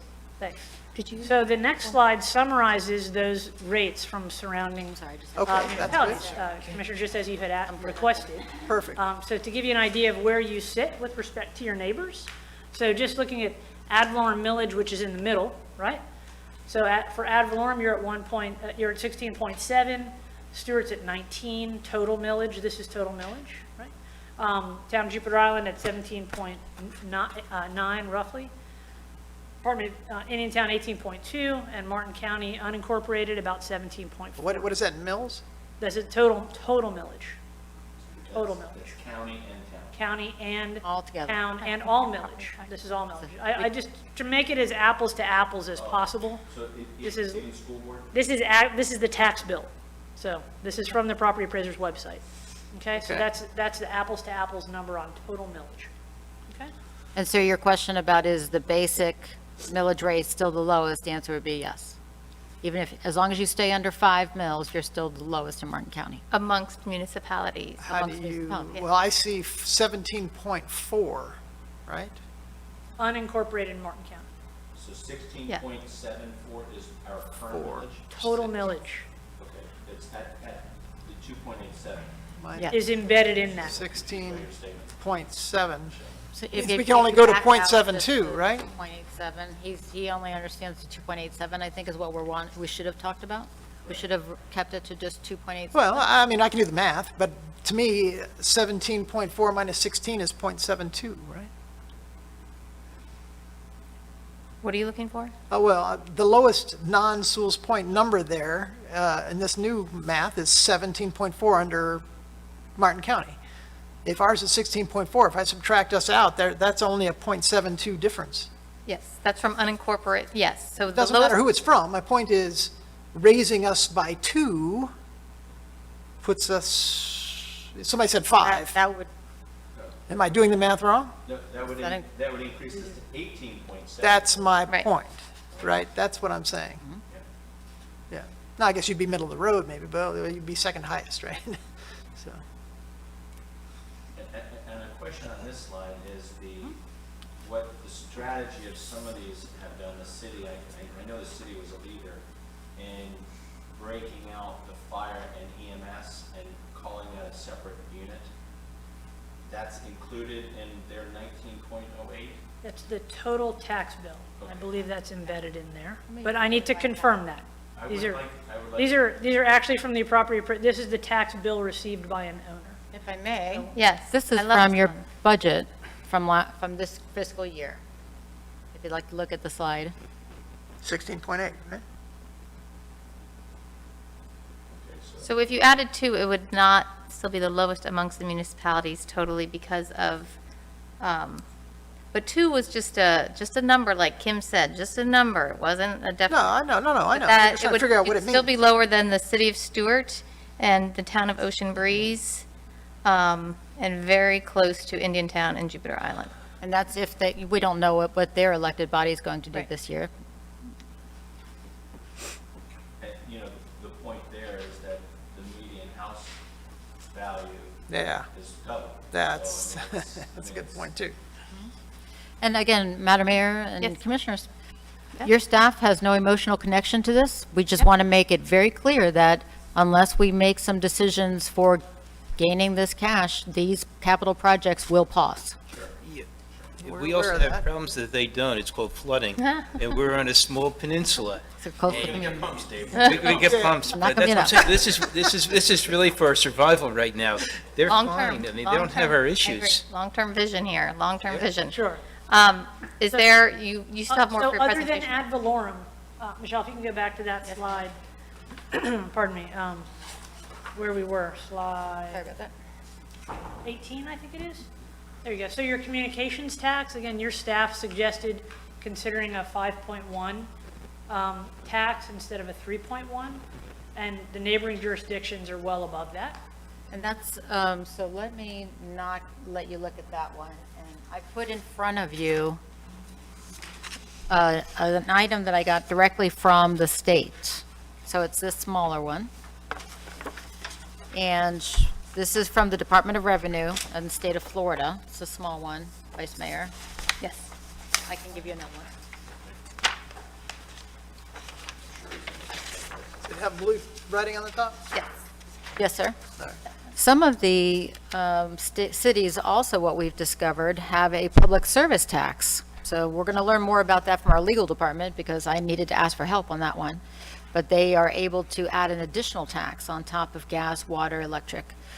So I wanted to pull out solely the communication tax, and that's why I went to Department of Revenue, and that's what you'll see here. So currently, your other municipalities, Jupiter Island, has an adopted rate of 5.22, which is the max. Ocean Breeze currently has a 2.20. Sewalls Point has a 3.12. Stewart has a 5.22, that is the max, and Village of Indiantown has a 5.22. It's just my opinion that Sewalls Point should have been 5.22 10 years ago. When, this initially rolled out, most cities, most municipalities did take on the opportunity to gain this, the full amount, which was 5.22 at the time. And the deal that was worked with the state of Florida is that merchants have to pay a certain tax to the state of Florida, and the state of Florida allowed us. Corresponds with this number, right? Correct. And that state of Florida allowed for local municipalities also to benefit from those service opportunities. We'll be talking about this later as well in there. And this is a fluid document. I mean, we're looking to get a final draft after tonight, and it will come to you at the end of the May meeting, the May 25th meeting, for formal adoption. But it's a guide, and it's a blueprint, and so we want to be able to use it to guide us as we're moving through this process. But certainly, it doesn't cement you into anything. You are the policymakers, and you could change it as we go. Okay. But it's the right thing to do from a strategic planning standpoint. Thank you.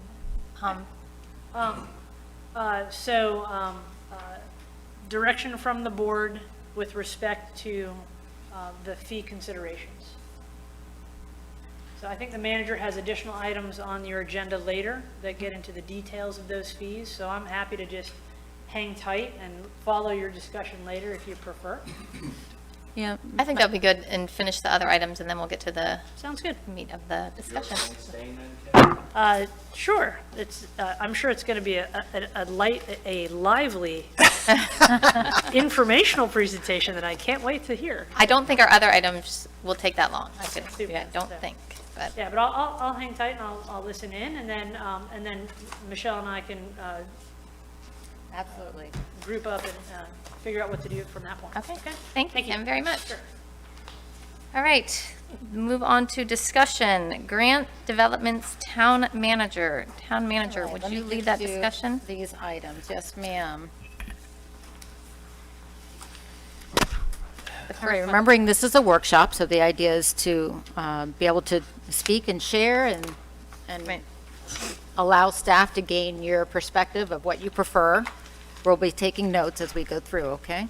So under this, we're going to start with the grant award notification for a resiliency grant. So back in October of 2020, I personally applied for a resiliency planning grant on behalf of the town from the Florida Resilient Coastlines Program through the Department of Environmental Protection.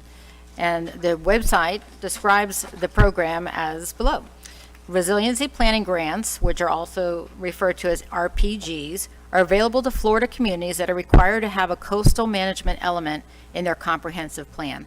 And as you've learned from listening to Ms. Bonnie Landry and to also our engineer, Joe Capra, we need to develop a comprehensive plan portion for resiliency itself, which is why you have prioritized this and had our great groundbreaking for the resiliency plan in South Sewalls Point. The purpose of the RPGs is to promote community resilience planning, including complying with the peril of flood statutes that Florida offers us, analyzing vulnerabilities and risks, and developing plans and policies that allow communities to better handle changing coastal conditions and recover and move forward faster from disasters. So we've been notified that we will be receiving this grant, and the short version is it's $75,000, which is quite usable, and we can use it for the complying with the peril of flood statute, vulnerability assessments, adaptation and resiliency plans, and regional collaboration efforts. So we are looking forward to bringing that to you once the grant actually comes through. And the budget impact is these dollars may be used for resiliency planning for any of the following comprehensive planning for sea level rise, creating an adaptation area, special zoning, we've talked about that in our, maybe our Sewalls Point Road areas, and/or asking our legal team to look into whether we can potentially use it for our stormwater utility study as well. So at this time, it's just informational. I just wanted to share that. All right? Good job. Thank you. Thank you. I have one quick question, if I could. Yes, Commissioner Tomback. Just wanted to make sure, first of all, are we working with the, I know it's our grant, but are we working with the county on this? Because the county's doing some resiliency efforts as well. I know St. Lucie County is, I assume Martin County is. Are we working with them? And I guess the second thing is this project should be able to be completed in 10 months. That's a pretty narrow timeframe. True. So the first question is, yes, so we've been working with Martin County on our local mitigation strategies, and part of theirs is to also deal with the flooding issues, and specifically to us, North Sewalls Point Road. And that is one of the grants that we have applied as a joint partner with them, and we are going after, it's just over $6 million for that particular issue. So they do have a sea level rising plan. And Because they have a lot of information on, potential flooding in the next 25, 50, 100 years or whatever, and they also probably have some guidelines for vulnerability analysis, assessments, and that kind of thing. correct. Just to answer your question, their resiliency grant, that is what we're getting now, they actually did already. And so and they did actually include the town in theirs, okay? So we are using their data and information. So to answer your question, they're actually a couple years ahead of us, I think, and they've already completed a resiliency planning program, just like we're going to start here And specifically. it was inclusive in that local mitigation strategy plan that we adopted here prior to, remember that emergency meeting? It was Yes. part of that, yes? Well, Part- it's part of actually the plan. separate, but the fact of the matter is they have a local mitigation strategy group, which we are part of, which we're working with them, but they also had a resiliency planning program that they did already, and they have addressed sea level rise. So they have program, and it's for all the whole county, and so now we are going to be doing it specifically for our town. So we won't have to reinvent the wheel. That's correct. They have a lot of good information in there. Thank you. The city of Stewart also received this grant, and they'll be doing the same thing. All right, excellent. And the format of tonight, too, I should have said it before we started down this path, is we understand also, as from staff, is that the direction from the commission is pursue grants first. Use grants first. That is our priority, and so that's what we're talking about, grants first. And then move into items that are direct benefits. So user fees will be the next discussion, and then assessments, which are both considered direct benefit. Okay? Thank you. Okay. Next one? The next item is state appropriations grant notification for the septic to sewer conversion for Townhall and our business district, which I am currently calling the business corridor. It goes down this way. Mayor Mayfield, congratulations, by the way. Mayor Mayfield worked on behalf of the town with Representative Overdorf and Senator Harrell to request funds to convert the septic systems at Town Hall to move to the North Sewalls Point sewer system. And the neighboring businesses here will also have the opportunity to hook up to the main line that will be run. Initial communications have been exchanged, making the town aware that it is winning the $185,000 award. Attached for backup information here is an email from the consultant Amy Adams, who submitted the documentation for us and was able to get that award for us, along with the pages that Amy references relating to the town's award. So you can take a look at that. The impact to our budget on this one, the project itself, converting from septic to sewer for the town hall, was going to cost us approximately $70,000. So we believe that gets completely absorbed with this opportunity. So no action is needed at this time, informational purposes only. Thank you. Nice.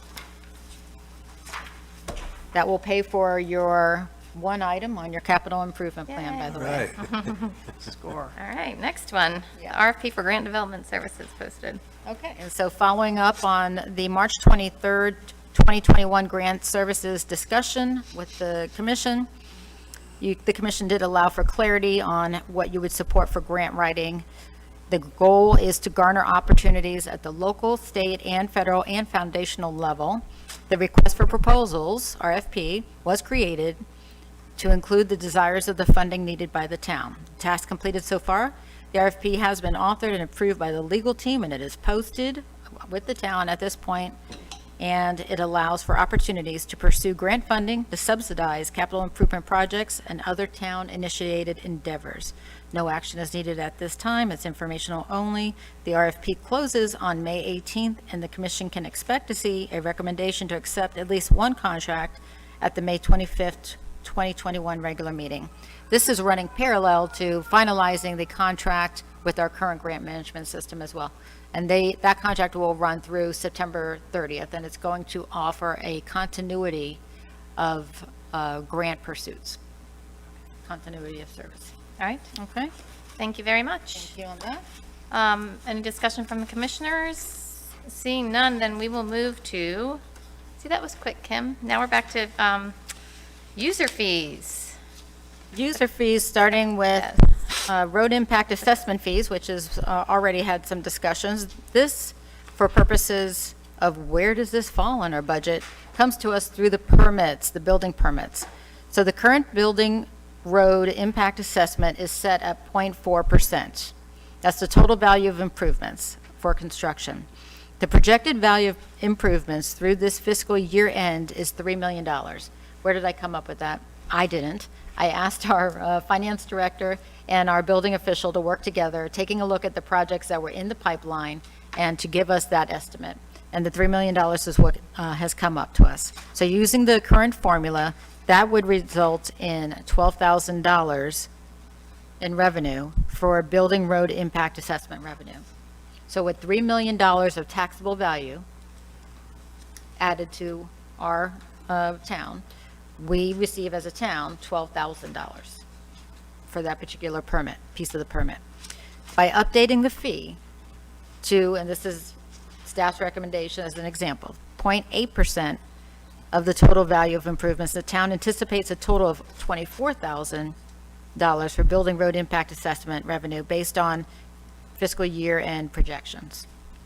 And this would allow for sufficient funding to maintain existing roads and provide routine repair and paving throughout the town. So the task completed, I already told you that we had the meeting of the minds.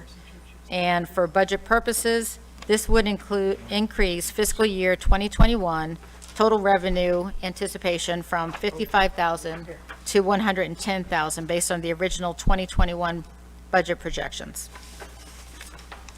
So next steps.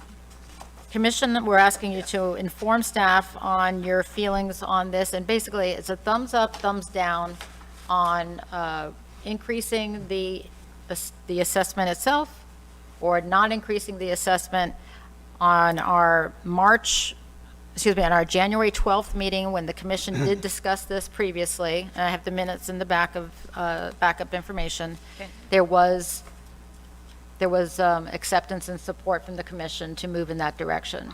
And so today I would just ask your feedback on the 0.8%. Okay. And before I start the discussion, I just want to clarify, the $3 million and the $12,000 is, the $3 million is through September 30th of this year. So you're using that example to show us that we would basically be doubling our revenue if we increased it now or soon. This is just Correct. an example to help us make a decision, correct? Correct. If you give me a thumbs up and you give me anticipated multiplier, whether it be 0.8% or to Commissioner Kurzman's original thought of 2%, we would work that out and have that in front of you at the May 25th meeting for a vote. Okay, all right, thank you. Commissioner Kurzman? Yeah, this all is going to go to our road improvements. One thing I want everybody to understand, I don't think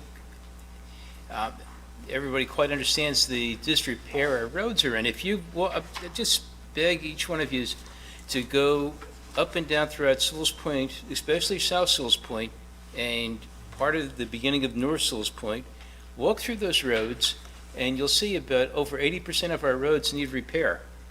And even $100,000 a year in revenue. Don't forget, this goes just to the road repair.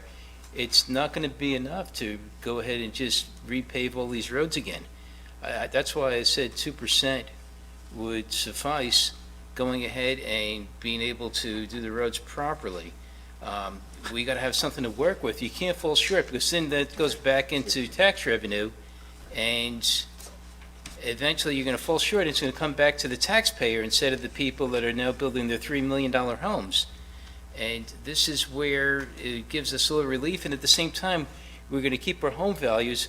There's nothing worse when you go to look at a house, or, somebody comes in and you see the roads are all cracked, potholes, and they're actually, if you look, the roads are actually breaking up onto the side. You'll notice the first place it goes is right on the side, right along the grass, and it just crumbles. So I could go up to about majority of the roads in the town, and I could go just like this, and you could watch them just going like this with the asphalt.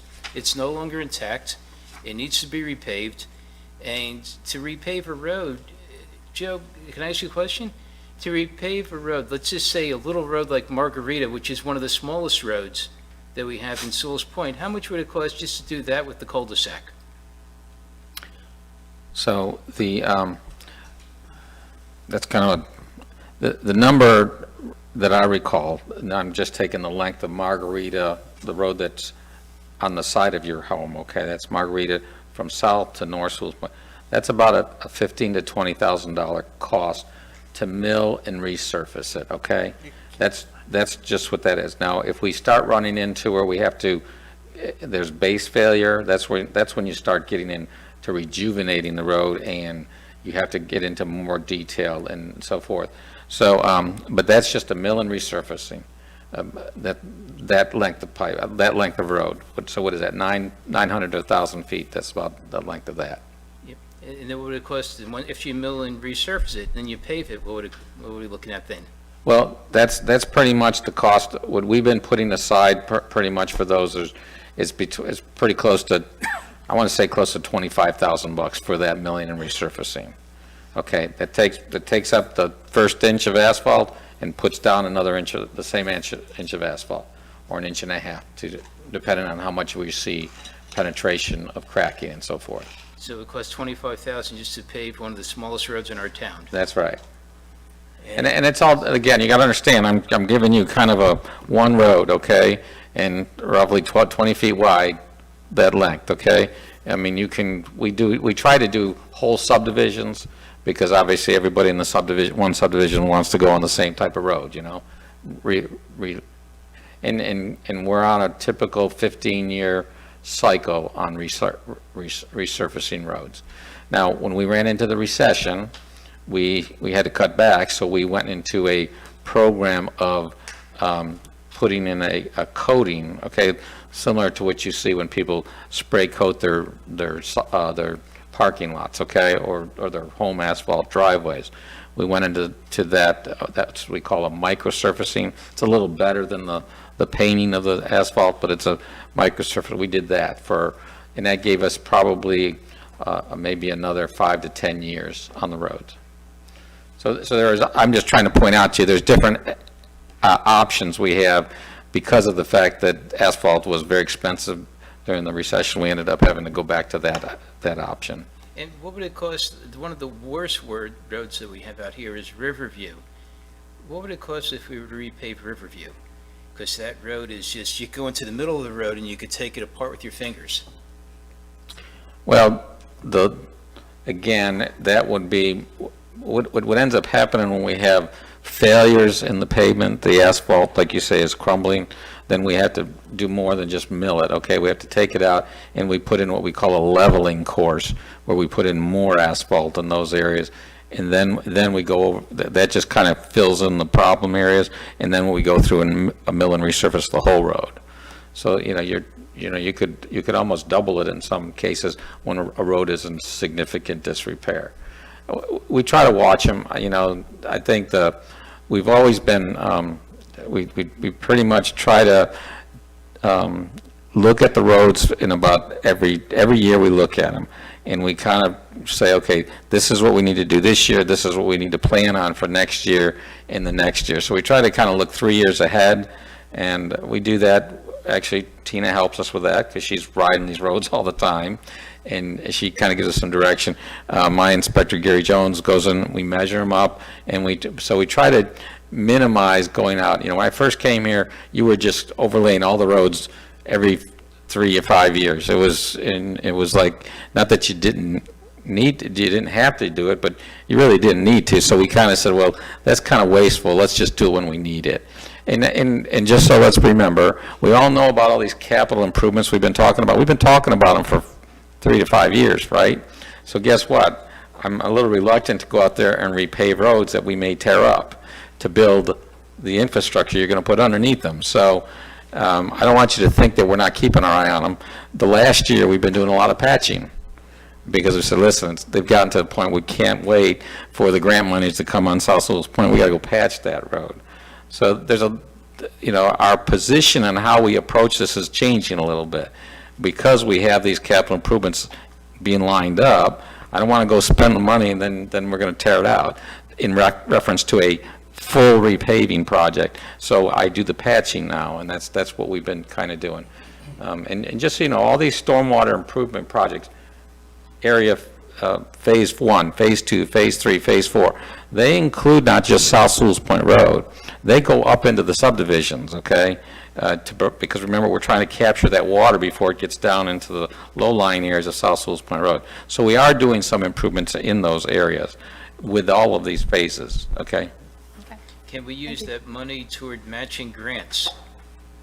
In other words, if this road's collected for road improvement, We could use, depending on, as long as, most of the grants we're pursuing, let's remember, are stormwater grants.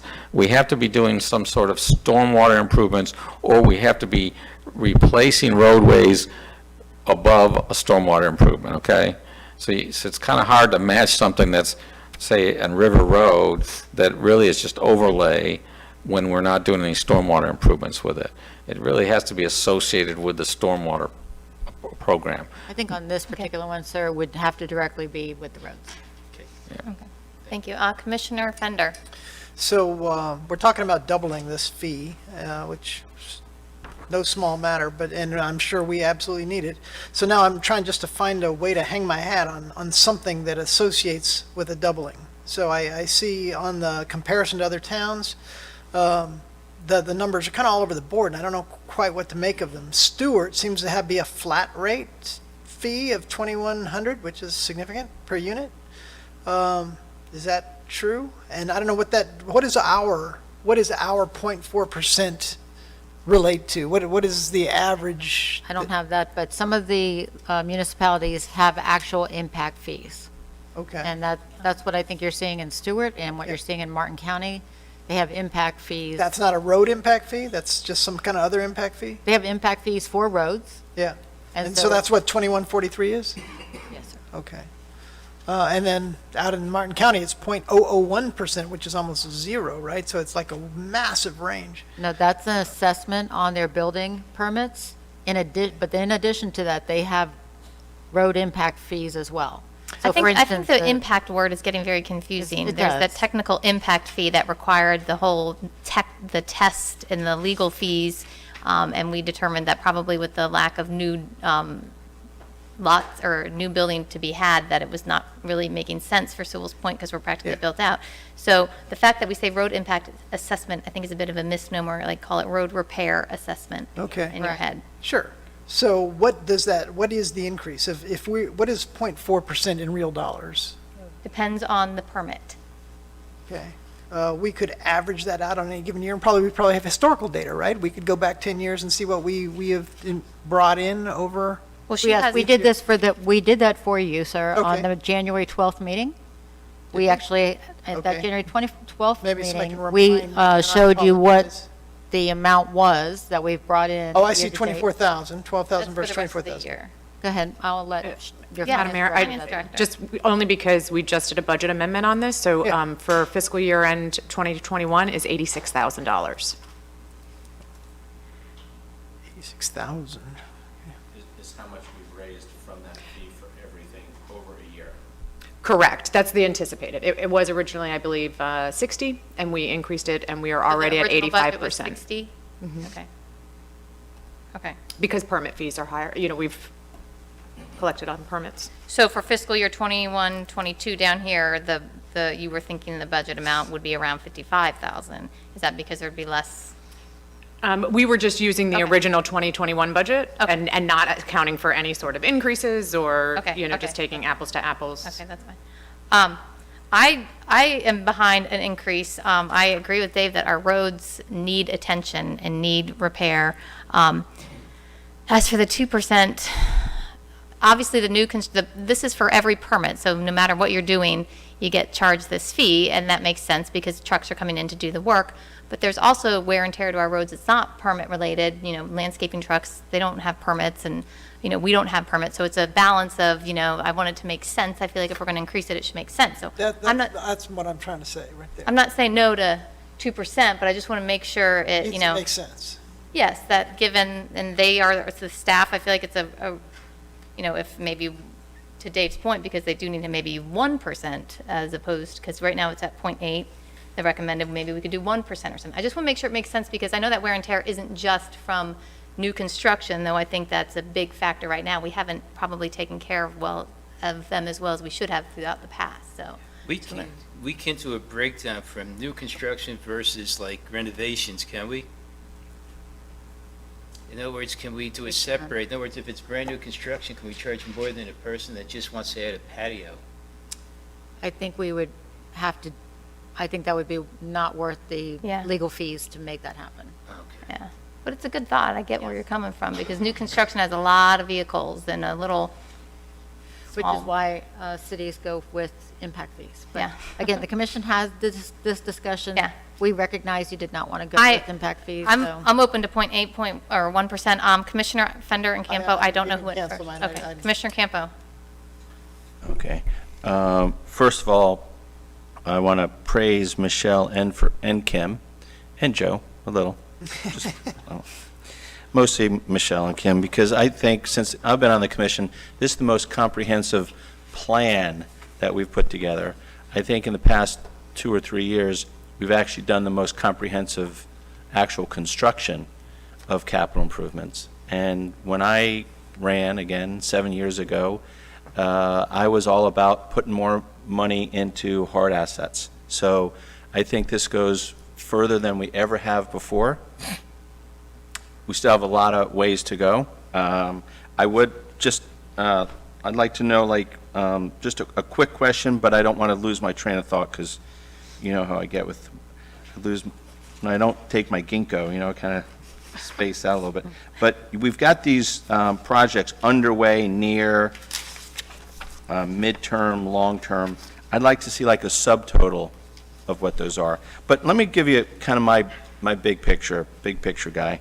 In moving ahead, I think that we've all seen things on this list that we want to get accomplished. There's no doubt. We've all got our, favorites and some that are not so favorite. But we've got to spend more money on capital improvements. There's no question about that. Now comes what the priority is and how do we pay for them. And myself, rather than taking like a nickel and diming, let's take a 0.5% here and 3% and half and do all this. I'd like to take the list that we've got and then say, okay, we're going to spend $1 million a year, $2 million a year, $3 million a year, and we're going to knock the short-term list. We're going to do it in 5 years.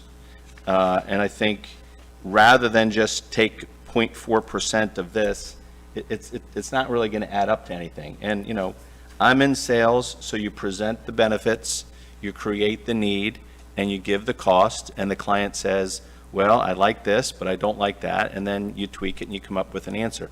But to come up with a hodgepodge approach, I think, is hard to communicate.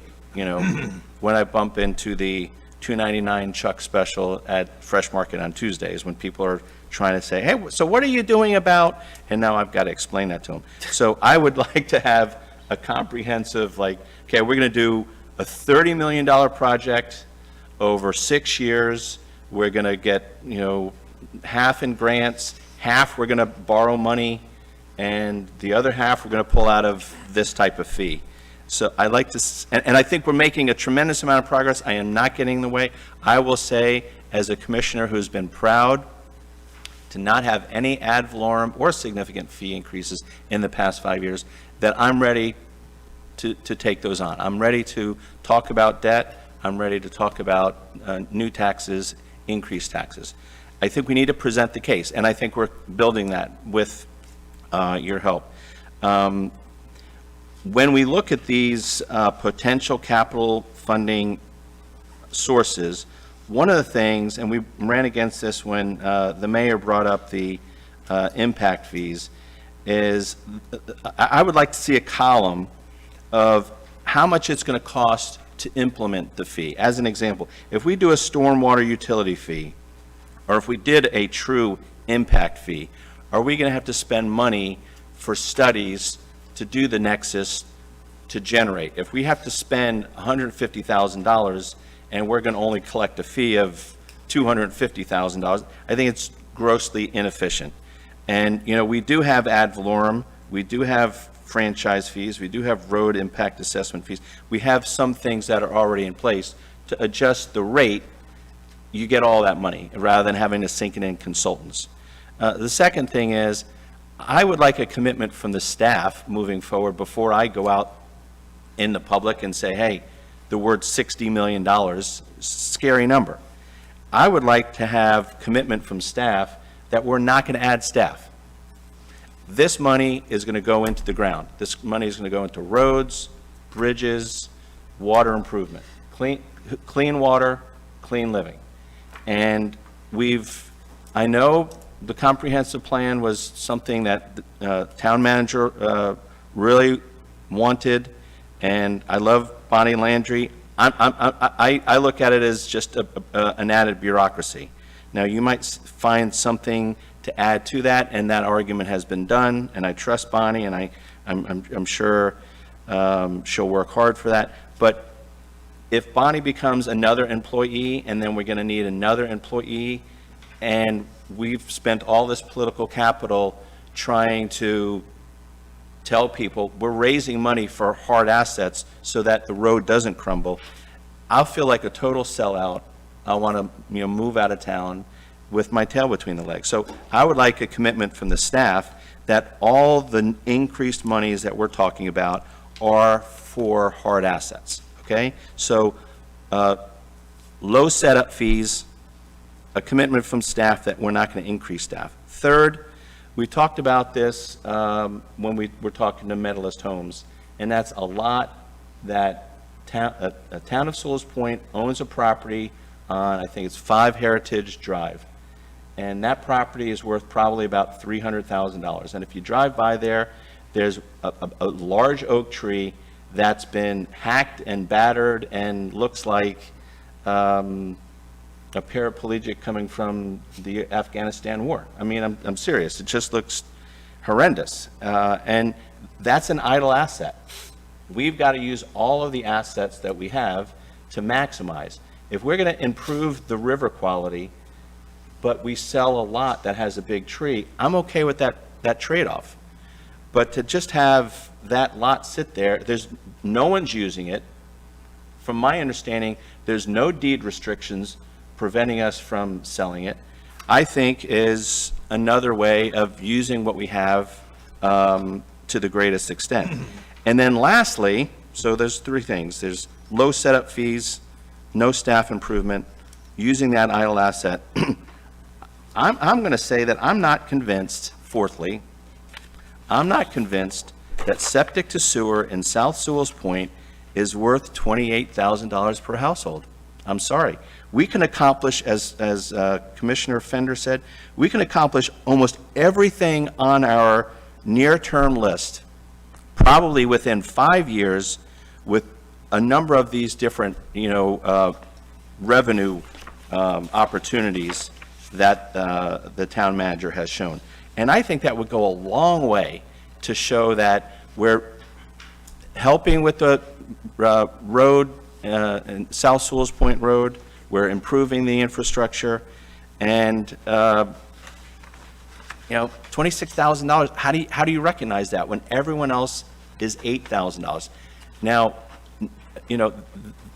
I'm not saying hard and fast on any of these things. Well, maybe I am.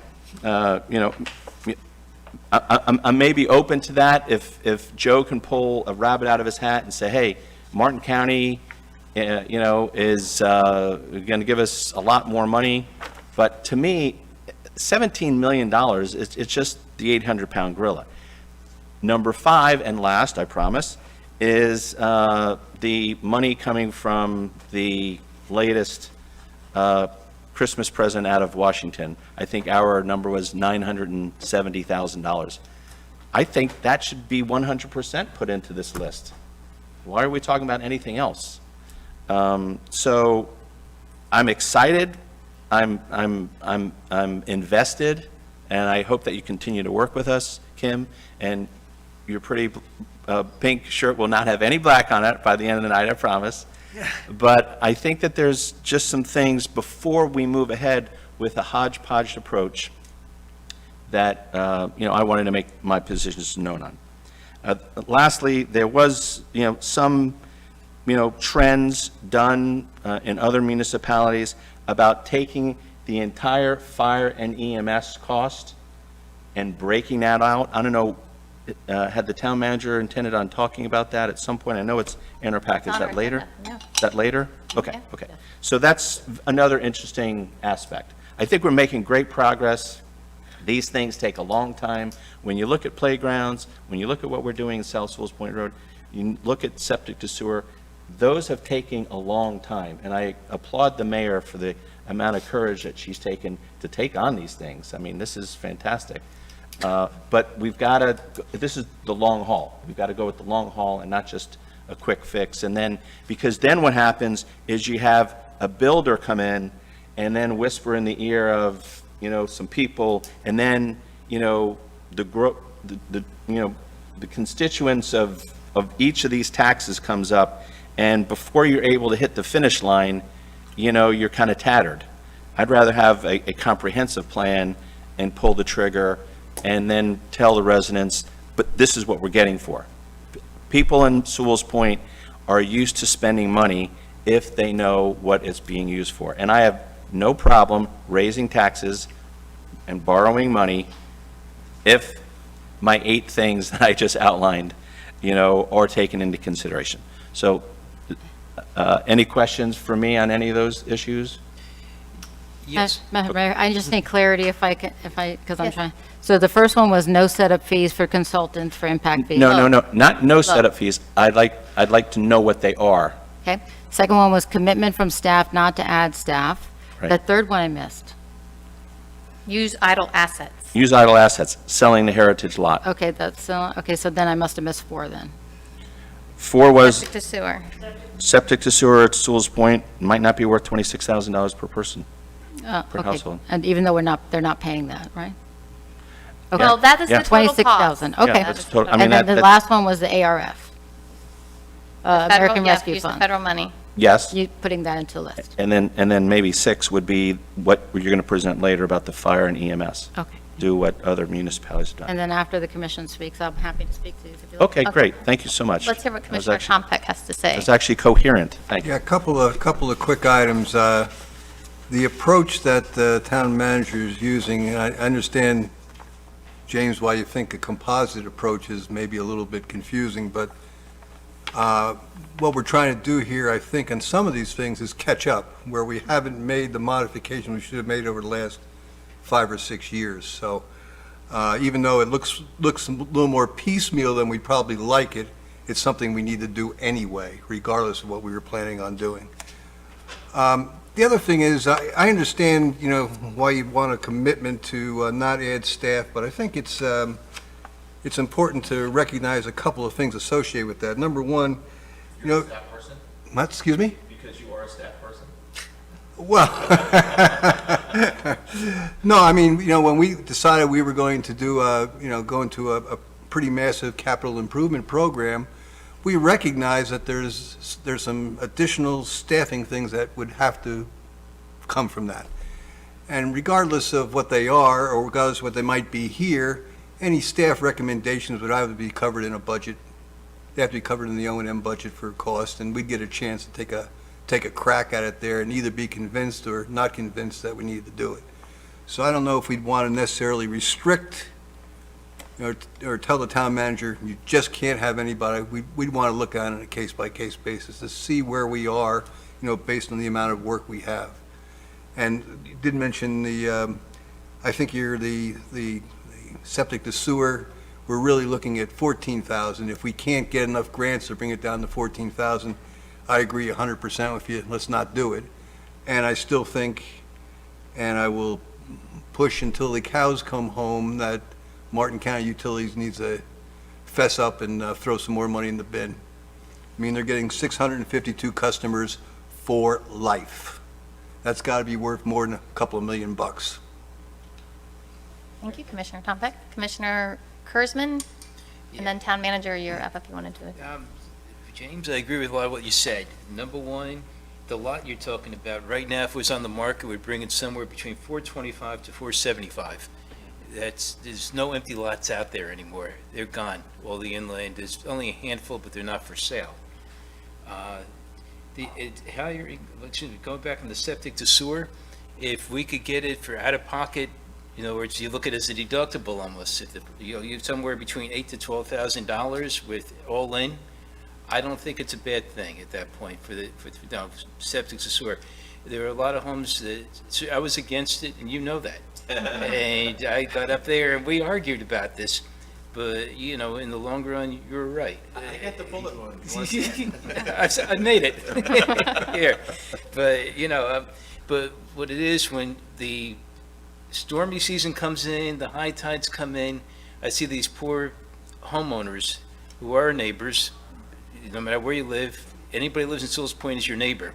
And they have a right to be able to flush their toilet without flushing into basically our water table. That's what they're doing. And then other people on that water table are watering their grass with it. And then people are walking around and walking barefoot after the grass is being watered. It's not sanitary at this point. Everybody should have the right to go ahead and, I hate anything that's mandatory, though, I'll be honest. I hate the word mandatory. I don't like it. But I've spoken to so many people. A lot of people that even signed my petition when I was against the sewers now want it. So people have changed. Their ideas have changed. If it's between 8,000 to 12,000 out of pocket, I could be in on that. The other thing is, you mentioned no more staff, but the problem is, we were small. Look at it as being a small, tiny business. But what happened? Our business grew. We're now going to have all these pipes underground. They're going to maintain water.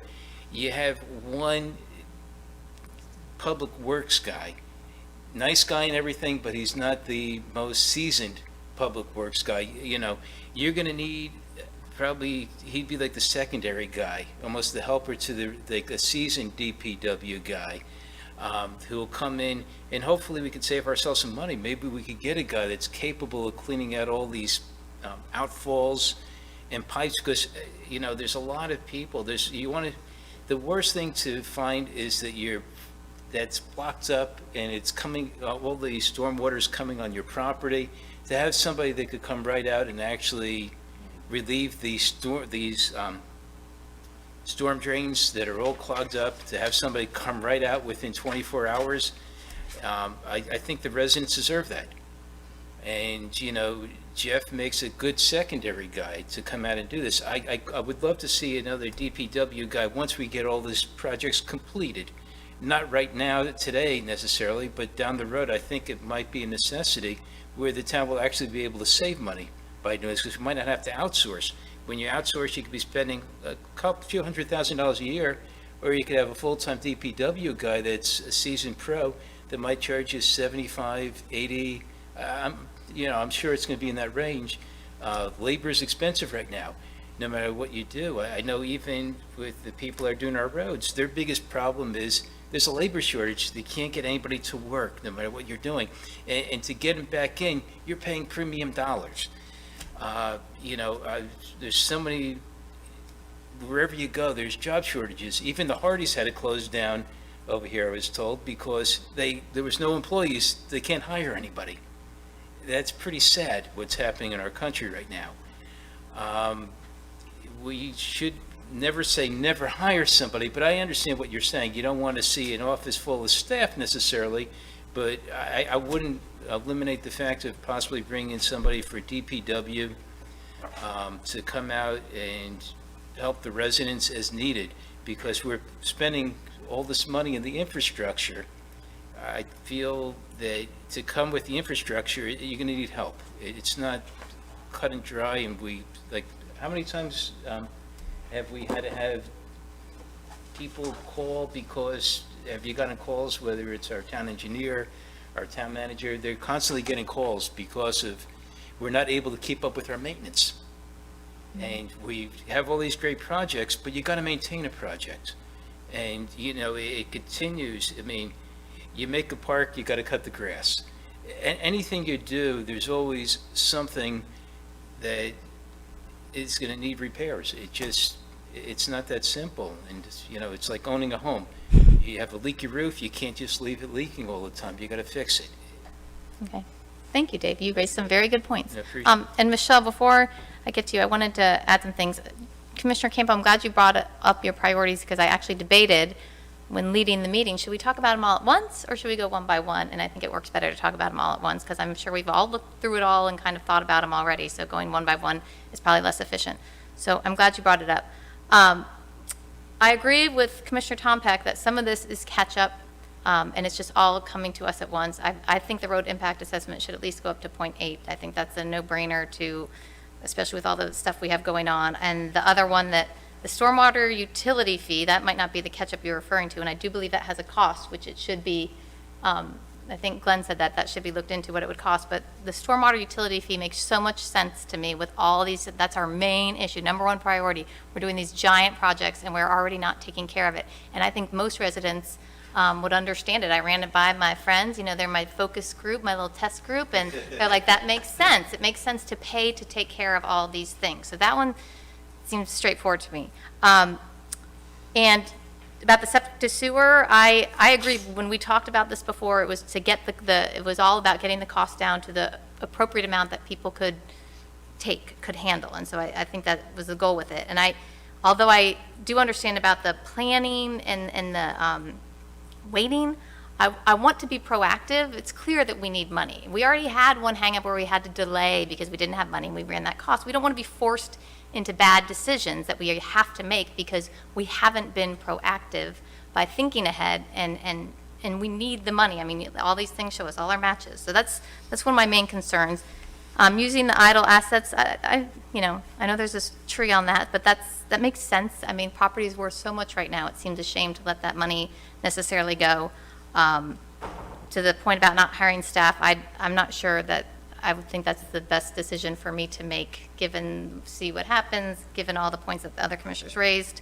I do agree that the money should be capital improvements. That's why we're here. Most of the revenue that we're talking about raising, that's kind of what I think it should be spent on. that was all I want to say right now. Town Manager, did you want to add anything to the points that Sure. you had? I won't touch on all of them, but in this, did I just lose? Okay. In the spirit of good governance, I will tell you this is a fantastic strategic plan. And I will look over to Dr. Delaney and say, well done. And I think with the entire staff that participated in it, we're very proud of it.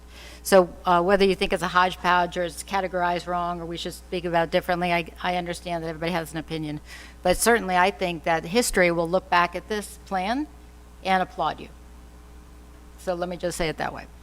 When you take a look, I think there was some concern of not understanding how the breakdown of funds is happening per project. So I just wanted to show you this page again.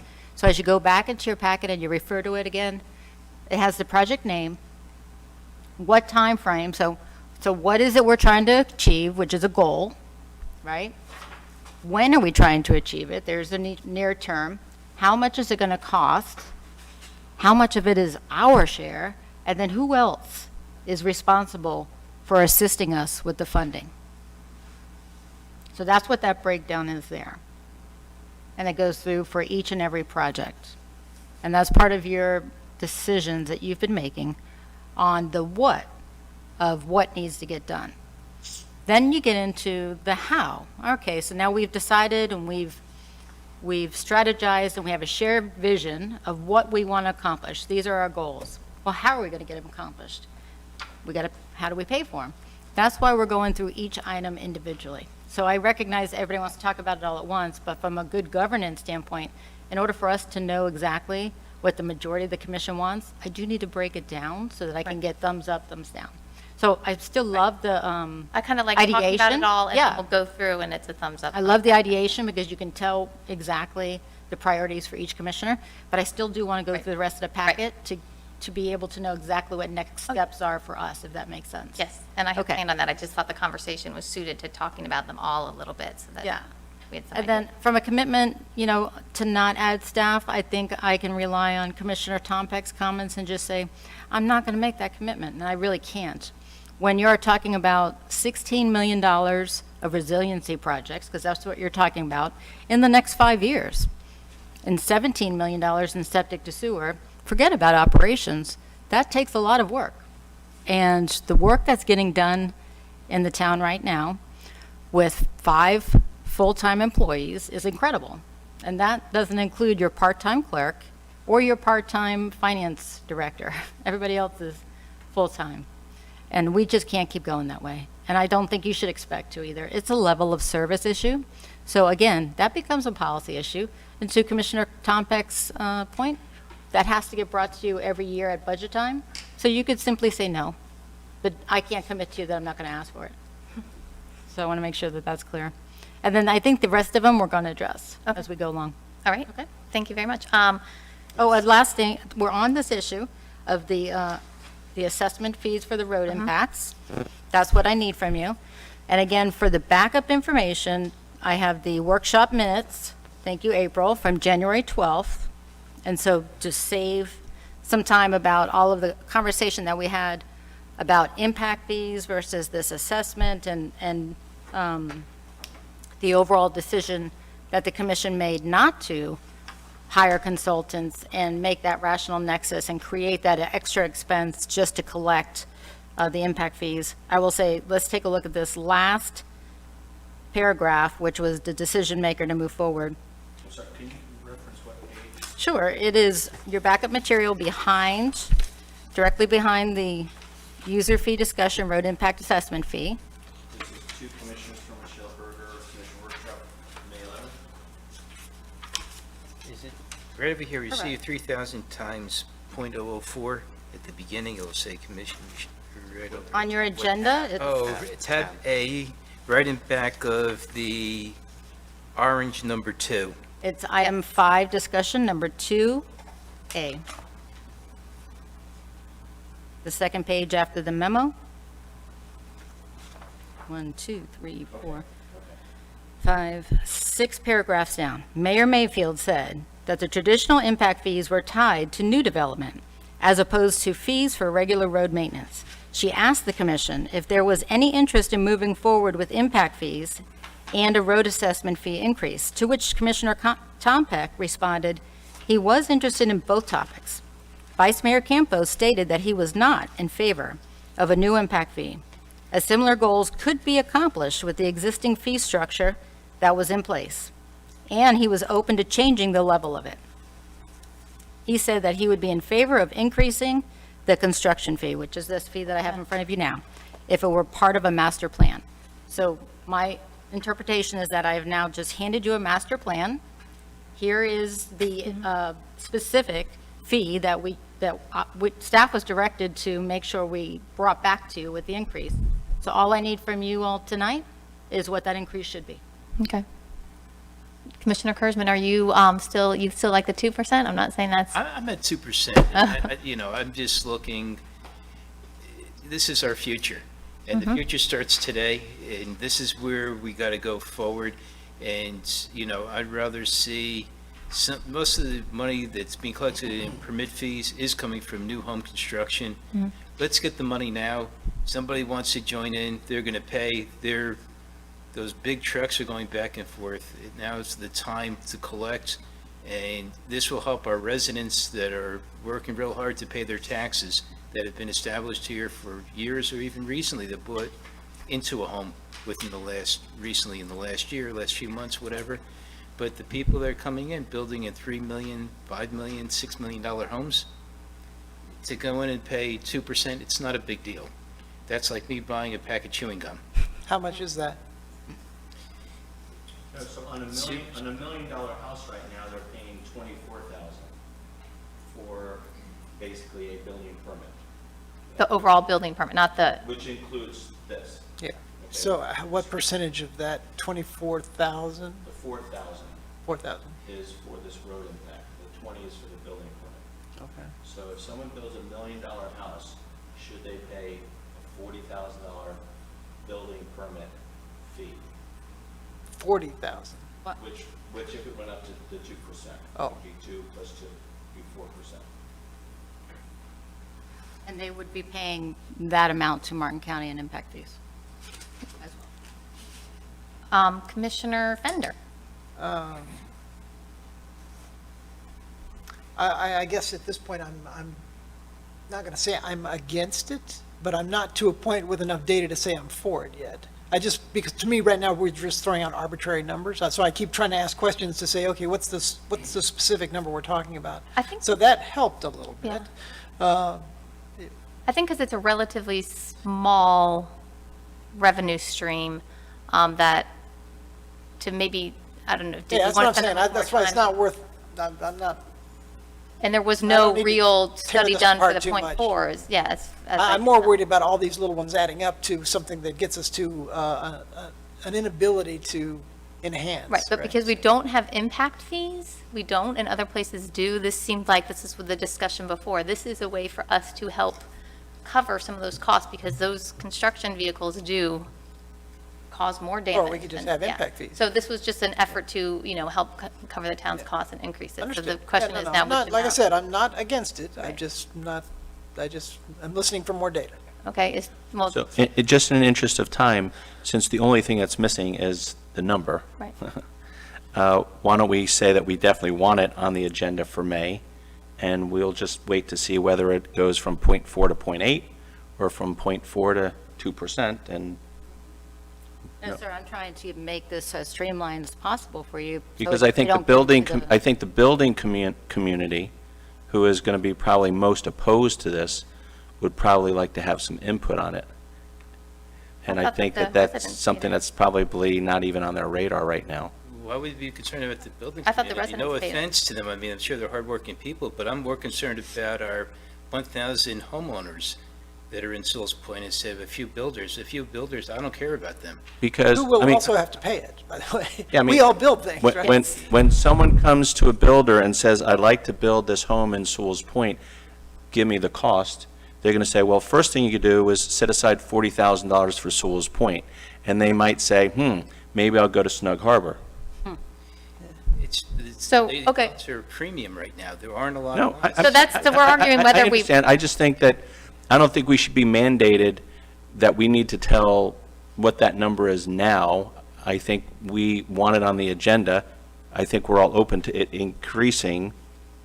Tonight's not a voting night. I mean, Yeah, I just like to make I'm sense. interested in moving it along because I don't think that we're going to come up with some, they gave us kind of what they had. I don't think there's going to be Nobody's any saying great. not move it along. This is our third. No one said not move it along. no, I think it should be on the agenda for, Okay, I think yeah. it should be on the agenda for the May meeting. And while you bump into your friendly general contractor, say, hey, what do you think it should be? I mean, I'm not opposed to going up. This is not about the developers. I thought, let me clarify something Wait, here. Who actually pays the road impact assessment? The contractor or the homeowner?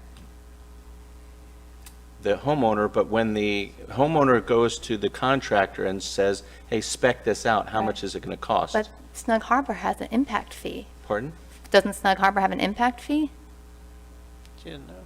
City of Stewart, yes. So this is kind of our, I think what you'll find out is Sewalls Point's building fee is high for the building permit fee, but we don't have an impact fee. I Right. mean, we're basically using the building fee as an impact fee. and a little bit of this. I'm kind of behind one, that was kind of what that's 1% is a combination, a compromise of Yeah. Commissioner Pender? So that's my point about not having the data to make the decision, because it needs to be in an entire bucket. What is the overall permit cost? How does that permit, and this is a subset of it, right? You're just ticking up a part of it. Are our permit fees overall more expensive than everyone else? I don't I know. think Commissioner Campo just kind of answered that. He said that, go your numbers again, you said the 24,000? No, I think arbitrary. our building, Percentage, I believe. I think our building fee is probably high, but we don't have an impact fee. But to see what the It's overall. the percentage of construction value, So we're- correct, Jack? yeah. I don't know. what you We're think. trying to- So That's a too general statement for me, is all I'm saying. I'm quantitative, so. it's a percentage of construction fee, so you can percentage of only work on the percentage and give an example because everybody's value is different. Yeah. So. I mean, I think we're all in favor of doing this. It's just what that amount is. And should we hold up the meeting tonight, coming up with that? That's kind of. Oh, Commissioner Tompeck, do you have any input here? Well, my initial reaction was the same as yours, that, maybe 1% would be the right number, but, in deference to Mr. Fender's comments, I have no reason to be able to, no way of justifying that either. That's my only issue, is I can't justify it. I don't know what it means. Do you want to go with the .08? I don't know, that's my point. Let me say, Probably, but you got to give me a little bit more Or not data. .08, excuse me, .8. 0.8. Yeah, sorry. no. Madam Mayor, let me say one last Yes. thing. Over the years that has come out from our tax money, from our general funds, from our budget, and that means we've been paying all these years, and the developers haven't, to pave the roads, to repair the roads. This is coming from all 900 some odd homeowners in this community, and we've been subsidizing the builders. So I wouldn't feel sorry for them. And we were foolish, every one of us is foolish. If we go one little dab beneath 1%, it's foolish, it is. We're really hurting the people I want to respond to that if I can. are in here, and what's going to happen in the long run, it's going to come back to the taxpayer again. The taxpayer has been subsidizing builders. It's time for the builders to start taking care of these roads, and this is what they do in other communities. And we're very low here compared to other parts of the country. This is nothing. I agree. And then So- we're going to, I want to not just Okay, do the back all and right. forth. but- Is this true, what you just said? And I'll try to re-summarize what I thought I heard you say, is that the taxpayers are subsidizing the builders. Is that your thesis? Yes, when Okay, I don't know if it's true or false, by the way. yeah, whenever these construction vehicles come in and you see the roads cracked. That's not my point. My point is, you're making a general statement that is not backed up by quantitative data, which I don't know if what you're saying is true or not. You're saying it with conviction, and I've Okay. heard 4 years of that, but I don't, not from you, I'm talking outside of this room, politically. So I'd like to see some quantitative data to back up the statement Okay. you made. Yes, I would. We'll go up to where these homes are being built right now. Look where those trucks are going into those lots. You'll see that the asphalt, I don't disagree Okay, with wait, that. hold up. No, excuse me. We're just going back and forth because I understand your point and I agree, but that's not quantitative data, so we're just going to go back and forth. We really need to just kind of get going with the number. The recommendation was 0.8. It's not, we have bigger fish to fry and other numbers. I think it's reasonable. The roads need help. We don't have impact fees, and I think we just got to keep the train moving here. We're small staff and not get caught up in having. I thought Commissioner Campo asked for the train to keep moving. Yeah, so Yeah, let's put it on the agenda for the future, but come back with some data that we can vote In on. 2 weeks. No, I don't want to come back with more data. Commissioner Tom Peck. I'm finished talking about it. I think we ought to give Yes. Michelle a little bit of direction here, Okay. because I'm sure she's trying to figure out what to write in the, for the I say next we move meeting. forward with 1% I second 1% with you. We're not- yeah, I we're know not we're not there, voting, but but yes, kind of a thumbs up. I'll compromise at 1%. I want double that, but Okay. 1%, I'm willing to go down to, but not a penny If you less. come back with 1%, I might vote for it, but I would like to have something, some data around it that I can understand it, so I can vote for it. That sounds fair. Since the town manager's looking for a number, why don't we go with 1%? Okay, thank you. And then in 2 weeks, we will have the vote. And in the meantime, Okay. talk to everybody. Call Joe, call Michelle. No, Like, let's talk about it and think about it Let and it- feel comfortable, or have let it- another number to put out. Like, because the town needs us. We need to, the town needs We're us. going. The one All right. question you didn't ask is sitting right there, and you should ask his opinion. He knows better than... Actually, We'll ask him it's on our back down- there, it's Jack. We'll ask on our downtime. What do contractors, and if you want, Madam Manager, when someone comes in, is there a discussion, how much is the impact fee? I mean, you just were telling me that we're doing super nice to gangbusters, him. but how does a consumer that wants to build in Sewalls Point discuss and feel about what the upfront building permit fee is? 2% of the cost of construction, Right, okay. which is more than average, or actually above average of every neighboring community in the state. Right. So, but it is That's like, when a consumer wants to purchase something and they're cost shopping, that is something that they ask you. How much is, They do. right, And they also ask if the impact fees have been paid, because if there was a house there prior, then those impact fees have already been paid. They can only pay it one time on a property. right. You're saying the impact fees that go to the county, Correct. correct? Because we don't get those. Yeah, right. And as a follow-up, you can look at the screen. This is from our meeting in January 12th.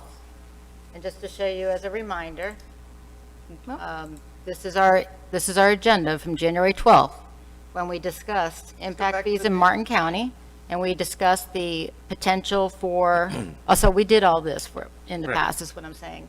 And this was part of the backup information about what impact fees look like in the neighboring Martin County. As you can see, it's not just roads that impact. They collect for public buildings, roads, law, fire rescue, parks, open space conservation, libraries, plus assessments. Right. So, Well, what we have learned is not only do they ask the question, but what we recognize is they're actively moving to Sewalls Point. And, the mayor had a nice tour and so did Commissioner Fender, of some properties up on South River Road right now where people are actively not choosing Palm Beach County and actively choosing our Sewalls Point, and happy about it. Very happy. And So I let don't me- disagree, but let- that's a. let me give you- hold up, Commissioner Campo. Let me, quantitative data, okay. So let's say a 2,500 square foot home, which I think we build 2,500 square foot homes, might be what, maybe an $800,000 house? No, not today. No? Okay. Everyth's been, Everything goes up. except- everything's spiked. So Yes. would you say maybe $1 million? So, $1 million too, probably right around there. Okay. yes. Let's use, since I'm fried, why don't we go with $1 million for, it's simple math, okay? Okay. Okay, so 2.4% of that would be 24,000, Okay. right? And that would be the current fee, okay? And that's the permit fee and the road repair Right, assessment. right. So what this is saying is Martin County is 10,872. Okay. This is just right up here. Right. I'm talking about the permit fee. Yeah. Right, so there's two Well, different things. Yeah, Impact right, and the right, permit right. fee. But we don't We don't have. have impact we don't fees, have- so we he's don't trying have- to Correct, compare. correct. I'm in favor of improving it, but by going from 0.4 to 2, that's multiplying it times 5%, and I think it was high. So anyway, that's just using the numbers that you were Correct. throwing out Okay, there. so 1 is what we will bring back Yes, for you then. Yes. Okay. Thank you. All right, Thank you. thanks, Thank you, Jack. Jack. Thank you. All right, technology fees. Okay, let me just write. Town manager, did you want to discuss I those? do. So technology fees, along the same line of thinking, the town's building department has annual technology expenses, which include the purchase of hardware, software, licensed product fees, et cetera. Within those expenses are additional costs per users. So one example of that is the town pays $1,500 per login user for our Citizen Serve software to access permits and permitting information. And as you know, year over year, there are additional expenses that come along, and we have not been able to gain additional revenue year over year. So the technology fees are in essence a user fee for those using our building department. This expense is subsidized when it cannot be covered by the amount collected in technology fees. So we are asking the commission to consider moving it from the current 0.04% of construction value to 0.08% or other amount as directed. You said .04 or .004? You said move from, say that again, I'm sorry. Well, up higher, it's Oh, so it's written, it's incorrect up there at the top of the memo, is that a typo? Where it's .004? Clarify that for me, Jack. Is it 0.04 or 0.004? Well, it's 0.04%, so if you multiply it, it's. Oh, that's, Okay, so it's, okay, so Okay. typo at the top, right, in the memo? Right. You just give me a copy of the. 0.04%. Yeah, it was just, there's a, on the top. It shouldn't be says- a percentage up there. Yeah, I think that's what she said. It's fine, we're good. Yeah, the bottom is correct. Okay. So again, Wait. same thing, doubling, right? Correct. Okay.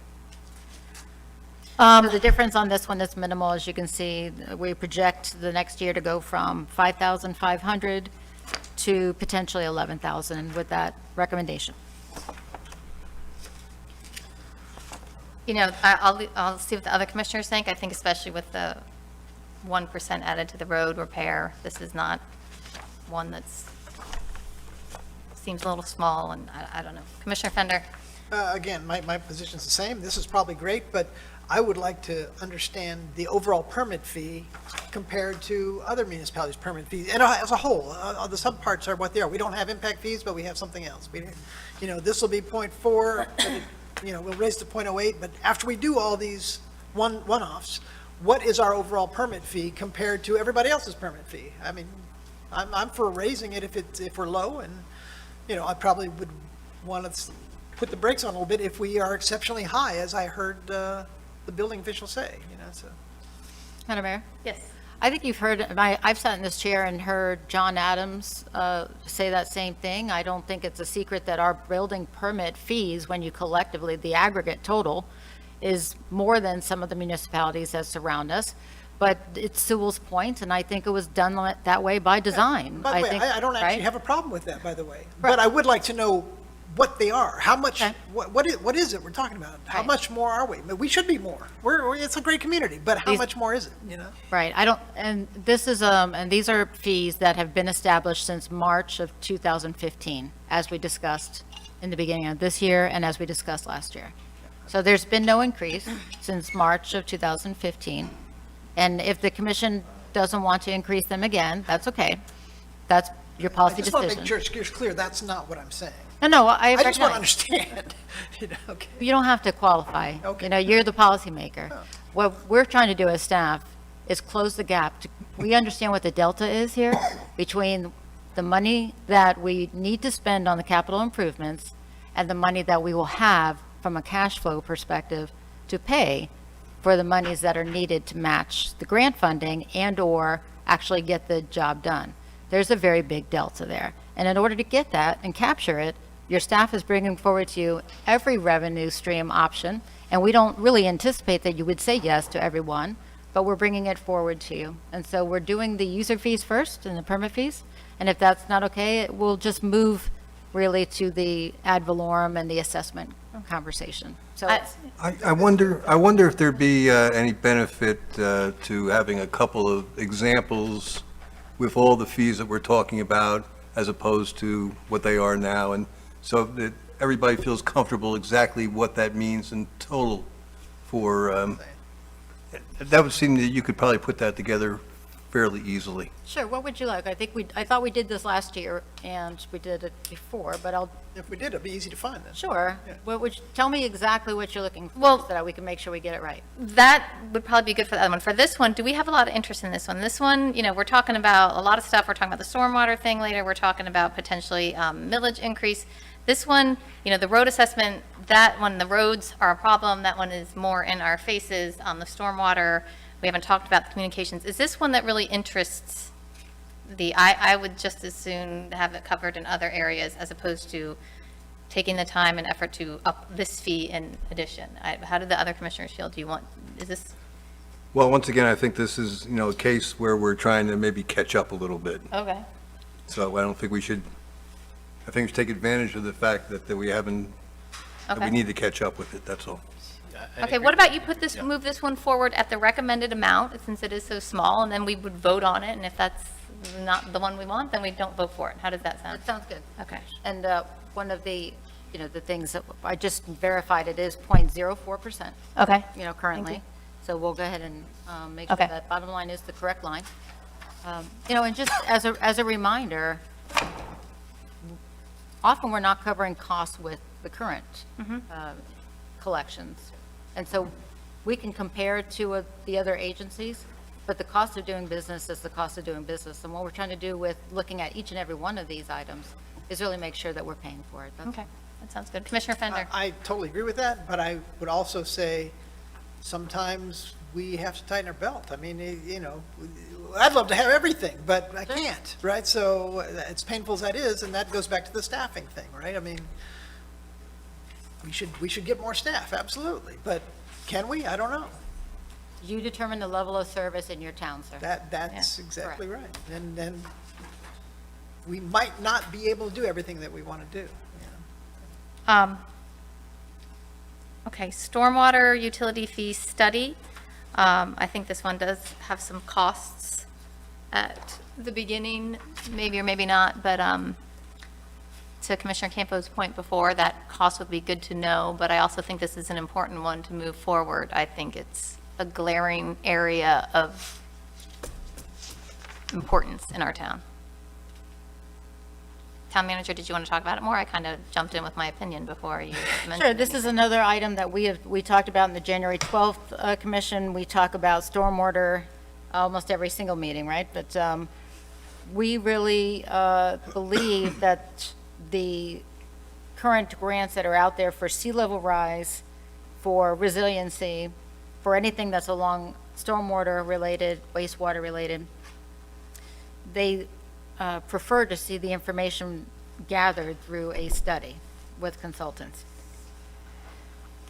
This is one of those that I feel as though it pains me to have to pay a consultant to find out exactly what we know, that we're a coastal town, and that we need to, create a fee, especially when we have an overall study from the state that offers us the breakdown of every single city and municipality that currently charges. And so, we could take a look at what our maintenance costs. We know exactly how much money we need, and you could really do it by MSBU and just create the either flat fee or percentage and collect.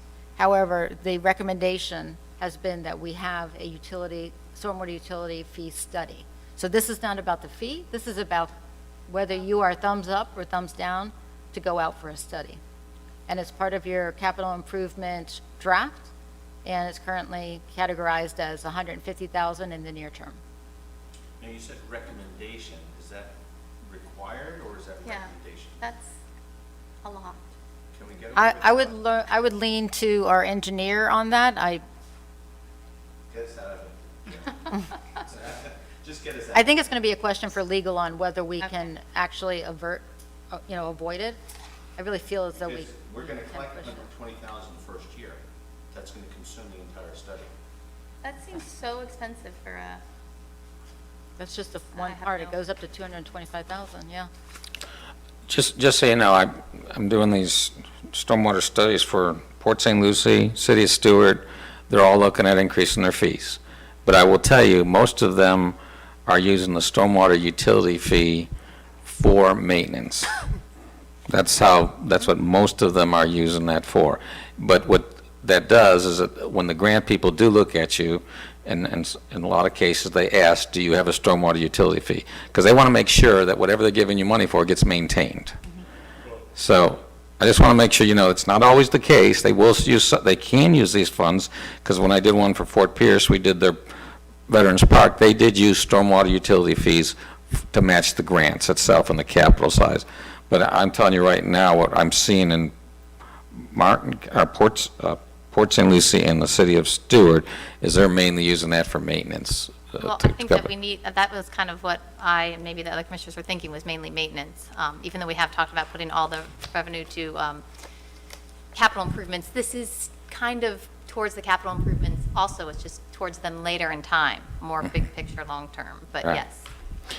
I mean, and all of them are doing what, just so you know, the sequence of how these typically are going, Port St. Lucie, Stewart, is we come up with a stormwater master plan. We come up with these capital costs. We come up with that. Their staff have been coming up, what does it cost to maintain this stuff? And they've got staffs, City of Port St. Lucie, for example, or not Port St. Lucie, I won't use that one. Let's use the City of Stewart. They probably have 3 people designated for stormwater. They also have a vacuum truck. They also have a public works group that does roads and so forth, and that group has people, tractors, excavators, things like that. They don't even come close to doing all the work they need to do in stormwater. They have to contract it out, most of it. So, I mean, you know, you're talking about a variety of issues here that, in a stormwater utility, that I don't think, I mean, we can use the state average stuff, but that's why you hire these rate consultants to go through this. And I mean, I can give you these dollar amounts, but, you know, I don't want you to think that there's not a benefit to the utility rate study. It'd be nice if you could find, from listening to everything you're talking about today, somebody that can do a rate study that tells you the road impact assessment as well as the stormwater utility fee. What would that be? Because to me, those are 2 items that should be mainly used. And I hate to use the word impact. I think you're right. Let's get that word out of there. Yeah. Because what you guys have been looking at up there is impact fees. It has to be for a benefit to a road, and it cannot be for maintenance. Right. This one here you're talking about is for maintenance. Anyways, those are my 2 comments, but I think a rate study of that sort is probably important to you. My question was, how much is the fee study going to be? Again, the ones I've been talking to, they've been spending quite a bit of money. Let me find out from the City of Stewart, because they just went up from $4 to $7, and now they're looking for a modification to it to increase it again. And I'm going to find out what he's paying for that, because that's probably what you should be paying for. No, he's asking, sir. And He's you- asking how much the study itself is, and so when you and I and Kim looked up the information, Kim, we have in here 225,000 for the total estimate, and then in the near term, the 150,000, that would be for within the next 2 to 10 years. So is that an accurate?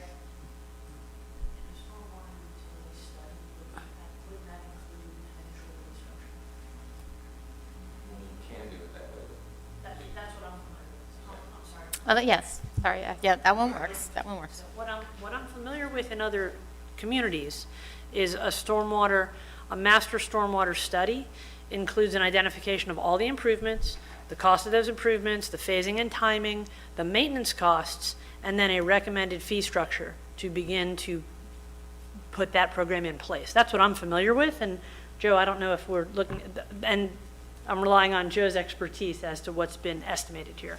But that's what I'm familiar with in other local governments. Okay, thank you. And this, how this all kind of came up, is this legally required?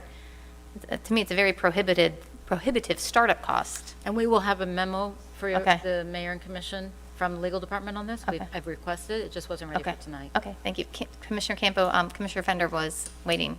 I was just going to say, that's my question. Is this actually legally required? Do we have to do this? I guess I'm a simple businessman. my study is look at what we spent on stormwater maintenance for the last 10 years, divided by 10, and then make an assessment fee if we have to an assessment. That's a free study that we can do, right? But I hear you. Commissioner Campo? I'm still intrigued about the issue that's going to be the grand finale, that Michelle's going to swoop in and save the day here. But again, standing at Fresh Market and someone says, you spent $150,000 so you could raise $120,000, they would call me a dumbass, okay? And I don't like that. So I would say no. So no, I am not in favor of this. There's just no question about it. Just- I'm in favor of seeing how much it would It's a cost. non-starter in this Huh? current position. Excuse me. You're correct, sir, and then that would be if they came back and Right. said it was $18. They might come back and say it's 10, and may come back and say it's 25. But correct, that first year may not pay for it, but that stormwater fee lasts for the next 50, this part of your 50 to 100-year planning. And I heard Mr. Fender. Commissioner Tompick. Excuse me. That's all right. I heard you say not too long ago you needed information to make a decision. That's what the study is for. That gives you the information you need But I to have make all the the decision. information. I spend the money every year. I know, I have the information. Why do I need somebody to tell me that? 'Cause everything costs money. That's the problem. Commissioner Kurzman? Yes, pretty much like Commissioner Tompeck's been saying over and over again, we're behind. We have a lot of catching up. The other thing is, the key word that they use, it goes to maintenance. Don't fool yourself, because you can't go by the last 10 years either, because we're adding new stuff that hasn't been there before. They're going to have pipes going underneath most of Sewalls Point that contain water. And so there's going to be maintenance you have to clean out. The maintenance fees, this isn't even going to cover the maintenance. Mark my words on it. And, this is a major project. You're looking, and we're investing tens of millions of dollars into something.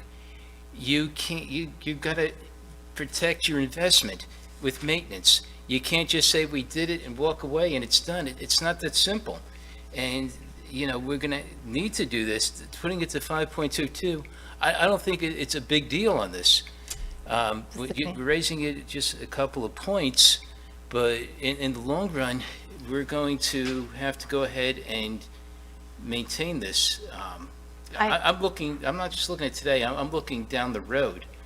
And, like I say, it goes beyond just the study. Yeah. And Oh, this you may have is. to increase it in the future. Yeah, I wholeheartedly agree, and as I said, I think stormwater fee makes the most sense out of everything we've been looking at, and it does seem to have more of a cost in time and effort to get it going. So, town manager, it seems like, the first one we gave you a number, second one gave you a number, to move forward with the third one, I feel like, This is just a yeah, thumbs up. but That like, you- You want more information from legal, right? That's what I've got. Yes. Yep. Direct legal department to identify next steps for creating the stormwater utility and best methodology. yeah, like what's legally Are you okay required, with what that? could we do, yeah.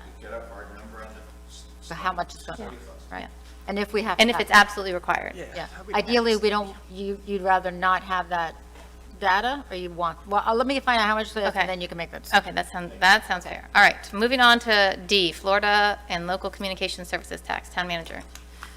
Okay, so this is the Florida and local communication services tax. The town's communication services tax, the CST, is currently at 3.12%.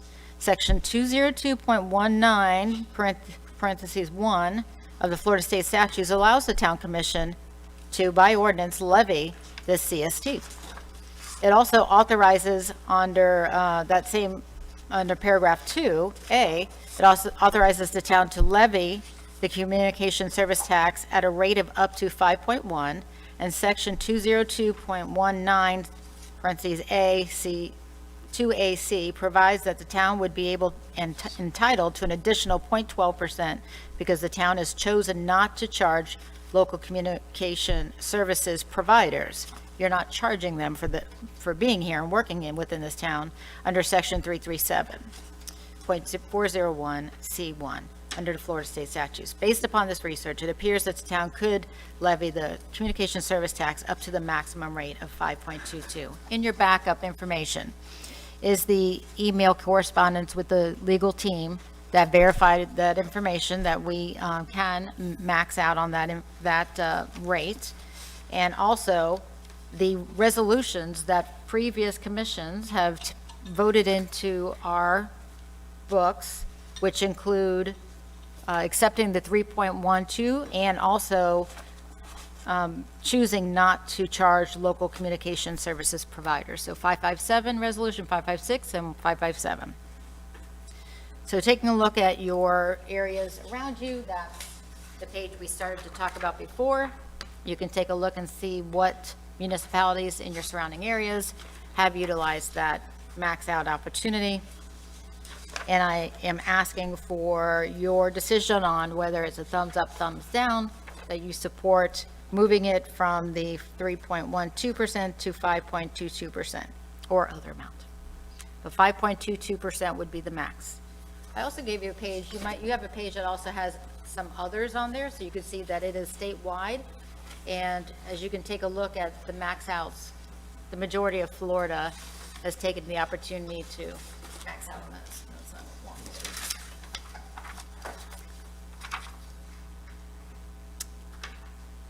Thank you, Town Manager. I just want to confirm, this is the tax that goes on a user's cell phone bill, correct? Correct. Correct. So when you see all those state and local taxes down there on your bill, I'm wondering why you're paying it. This is it.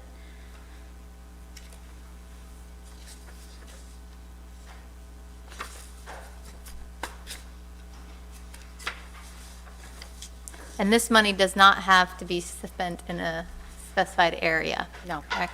correct.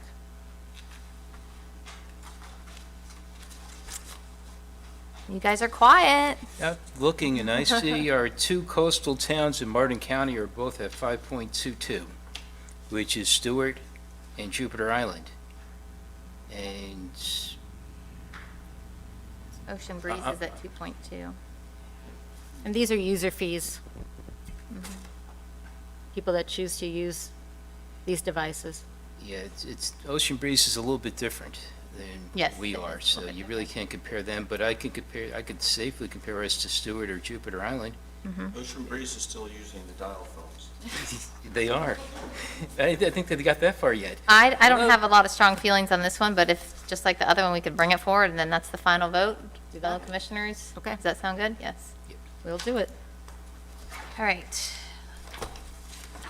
And now, Bring the it. grand finale, Commissioner Campo, Fire Department Services Contract Okay. Obligations. Peacefully installed. Yes.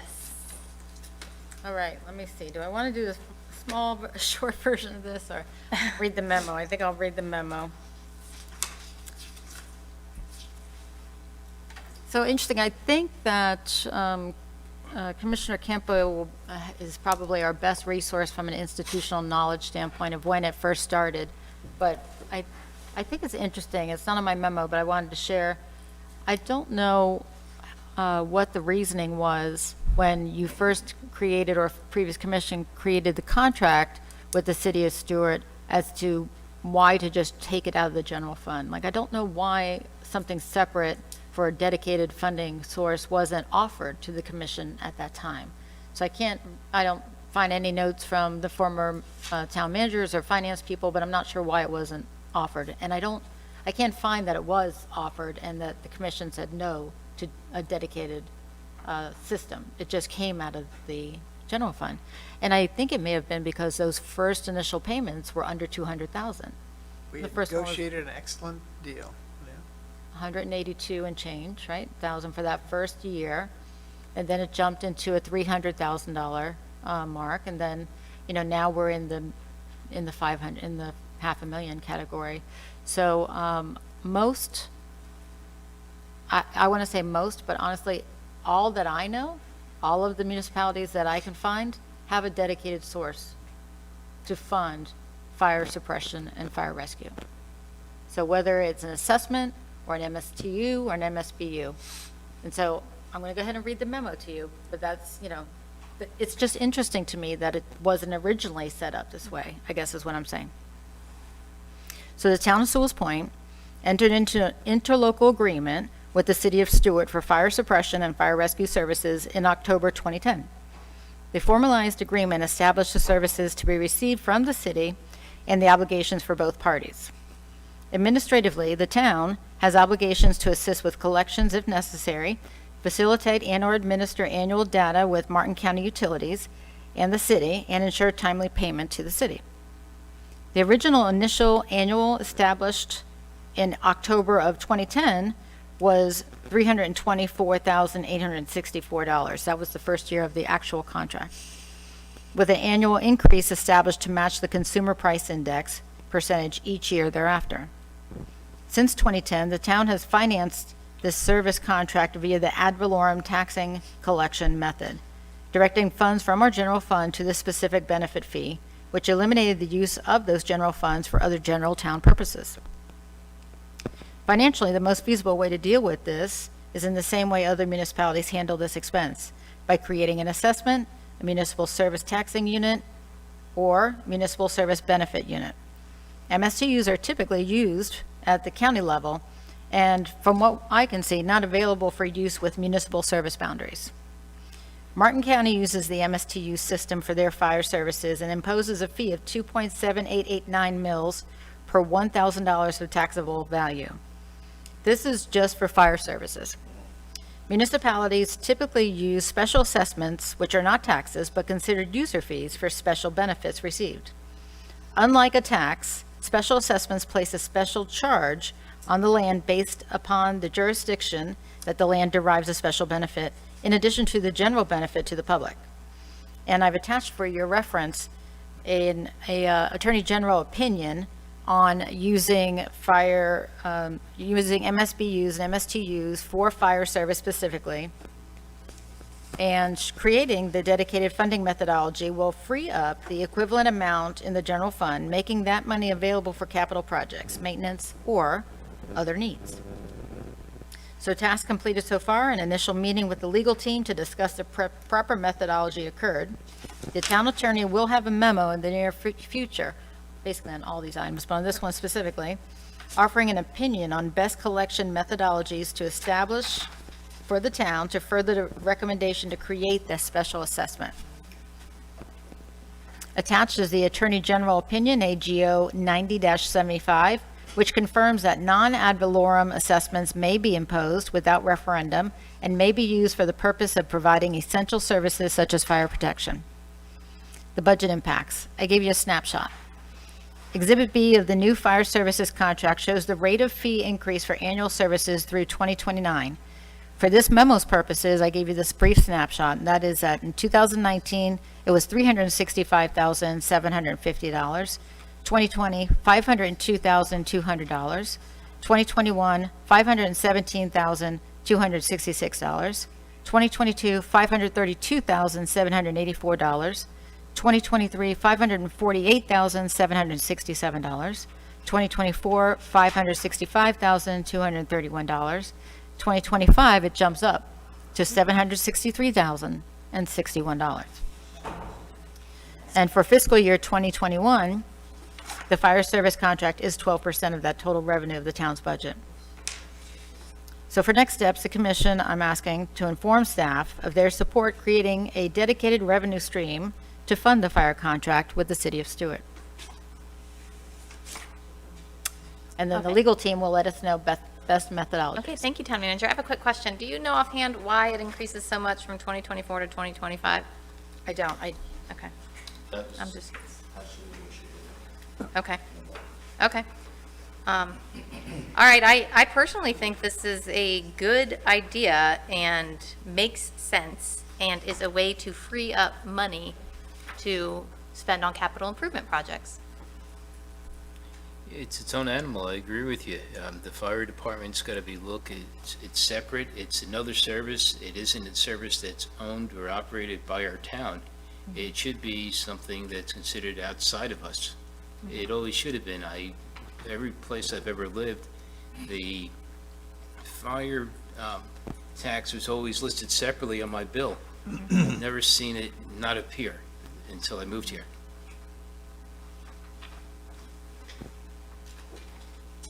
Commissioner Fender? So it's shocking to me that I'm the most conservative person on this board right now. So clarify for me, when you pull the fire cost out of the standard tax, are you then billing it separately from your millage? Yes. Okay, that's the way I'm interpreting it. So you can't, you can't sit there and assume that we're not paying it. I mean, it's getting paid, just like your road construction argument a minute ago was getting paid. We're paying this. Instead of increasing your millage, you're just gonna add 12% to your tax base and call your millage still low. So that's, to me, why it's in the millage. That's why it's in the general fund, because it's it's truthful tax charges. I don't mind paying it, by the way, but if you're just going to raise the millage rate 5 points. Yeah, I understand your point, but I think it wouldn't be hidden. It would be, it's instead of increasing the millage, you would have this special assessment elsewhere. And So you would tell me my millage was lower. I don't go around saying my millage, Okay, all right. We haven't gotten to the millage. Yeah, we haven't gotten to millage. Like, I'm more concerned with getting money to do the capital improvement projects. And because it makes sense to Commissioner Kurzman's point, when you go look at all these other places, you can see and people understand that, and so to separate it out and then be able to move forward with your general fund just seems to make sense in a way to also get. Okay, get it, but we're in a quiet room with nobody here, right? I'm telling you that there are people that are not represented in this room that care about their taxes. They care about how much they pay for what it costs them to live in Sewalls Point, and anywhere, much less, not just Sewalls Point. And I agree, we're a wonderful neighborhood, and we should, we pay to live in this beautiful environment. But we also need to be cognizant of all the conversations we've had now for 3 hours is about impacting our tax base. So I'll leave it at that. That's true, Commissioner I Kurzman. wouldn't take it casually. Frank, I agree with you in a sense, to an extent I do. It still needs to be pulled out, but I think what they need to do is see how a lot of people are going to accuse the town of raising the taxes instead of realizing the biggest tax increase you're going to see is actually the fire bill. And it should be, and we should give a letter to the residents of the town explaining it's going to be moved out because it is another vendor in a sense that we do use, we sub out for this. And the best way to do it, say, when we started out with them just only a couple of years ago, it was X amount of dollars. And by the time 2025 occurs, it's going to be $763,061. And this is how far, so they could see that we haven't done this, but this is the fire bill. By taking it out, it's showing more transparency to make them understand better why the taxes are going up. And you could see where they were and where they are. And, it gives us transparency on our end. And, right now, I don't want it to be confused with us trying to keep our storm control over here. I want people, I agree with you, I want people to understand that the fire department is going to run us a lot more money along with the emergency services. Thank you, Commissioner Kurzman. Commissioner Fender? Yeah, just for transparency then, I think you need to be truthful and say, we're giving you a stormwater assessment, we're giving you a fire truck assessment, and by the way, your taxes are going up 43%. I mean, you can't just say, we kept millage rate the same, or you should, and rightly, reduce your millage rate if you're taking that out of the millage rate count. You have to be transparent and truthful about your tax increase you're about to impose on your constituency. We have So, to by law. yeah, I'm agreeing with you. That's the default. I do understand your concerns very much so. We all pay taxes, and I believe in fiscal responsibility. I would ask you, because we have seen these costs, and on the capital improvement plan, the 2 phases we're doing in the near future cost a good amount of money. How do we pay for it? We have to be raising something. That's how it I don't have a good answer, but. So this we- isn't, That's part of the I'm giving you process the we're going answers. through. I'm trying to give you the answer here. Well, yeah, but you're preaching to the choir, right? I mean, there's a whole other side of this discussion that is yet to be had, right? Commissioner, I didn't see who went first. Commissioner Campbell, I think. Well, I had, first of all, I agree with what we're thinking about doing here. I think the important thing is to recognize that we need to be transparent in that need to make sure they understand that regardless of how we're categorizing this, this is going to increase the millage rate for them. It is going to be more expensive. And I think as long as we do that, I don't have a problem with supporting it. I am curious, though, I would like to know the difference between 2025 and 2024, because boy, that's a little bit more than the cost of CPI, that's for sure. Planned in way back. It may have been. It may have been the same thing happened between 2019 and 2020. And I agree with I'm going to tell people and talk about it. I try to build up our projects and how important they are.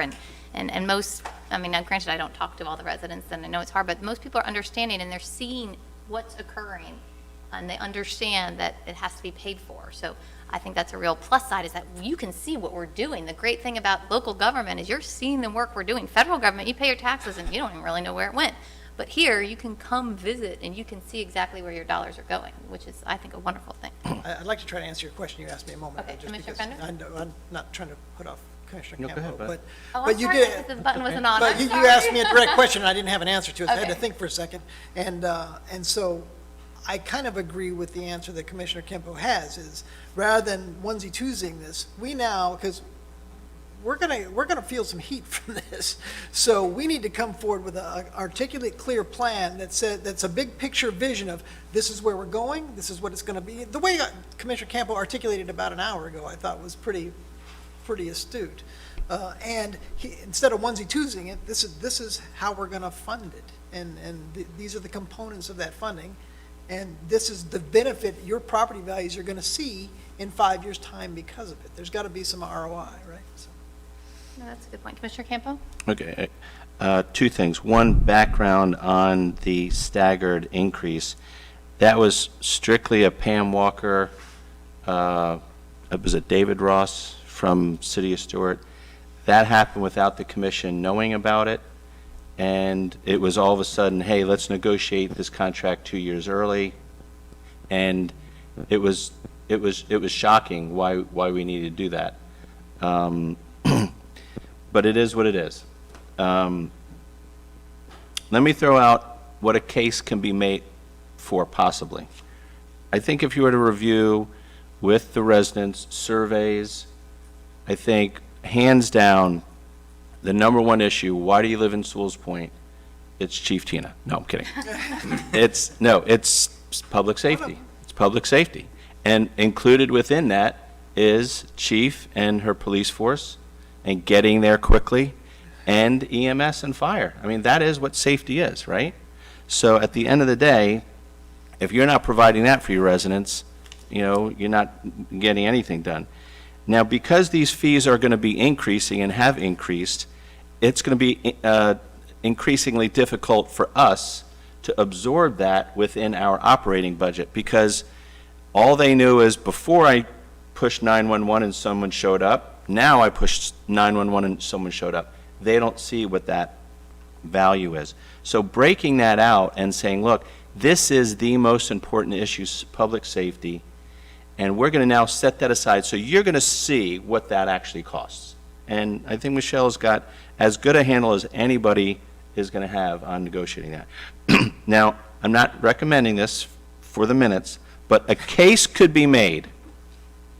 A case could be made that if we were to take the 75 mills and move it over to fire rescue and have that pegged to what the city of Stewart is charging us, and pledge that we're using as minimal amount of new staff just for the maintenance in the street to get this stuff done, and we're going to redirect that money for capital improvements.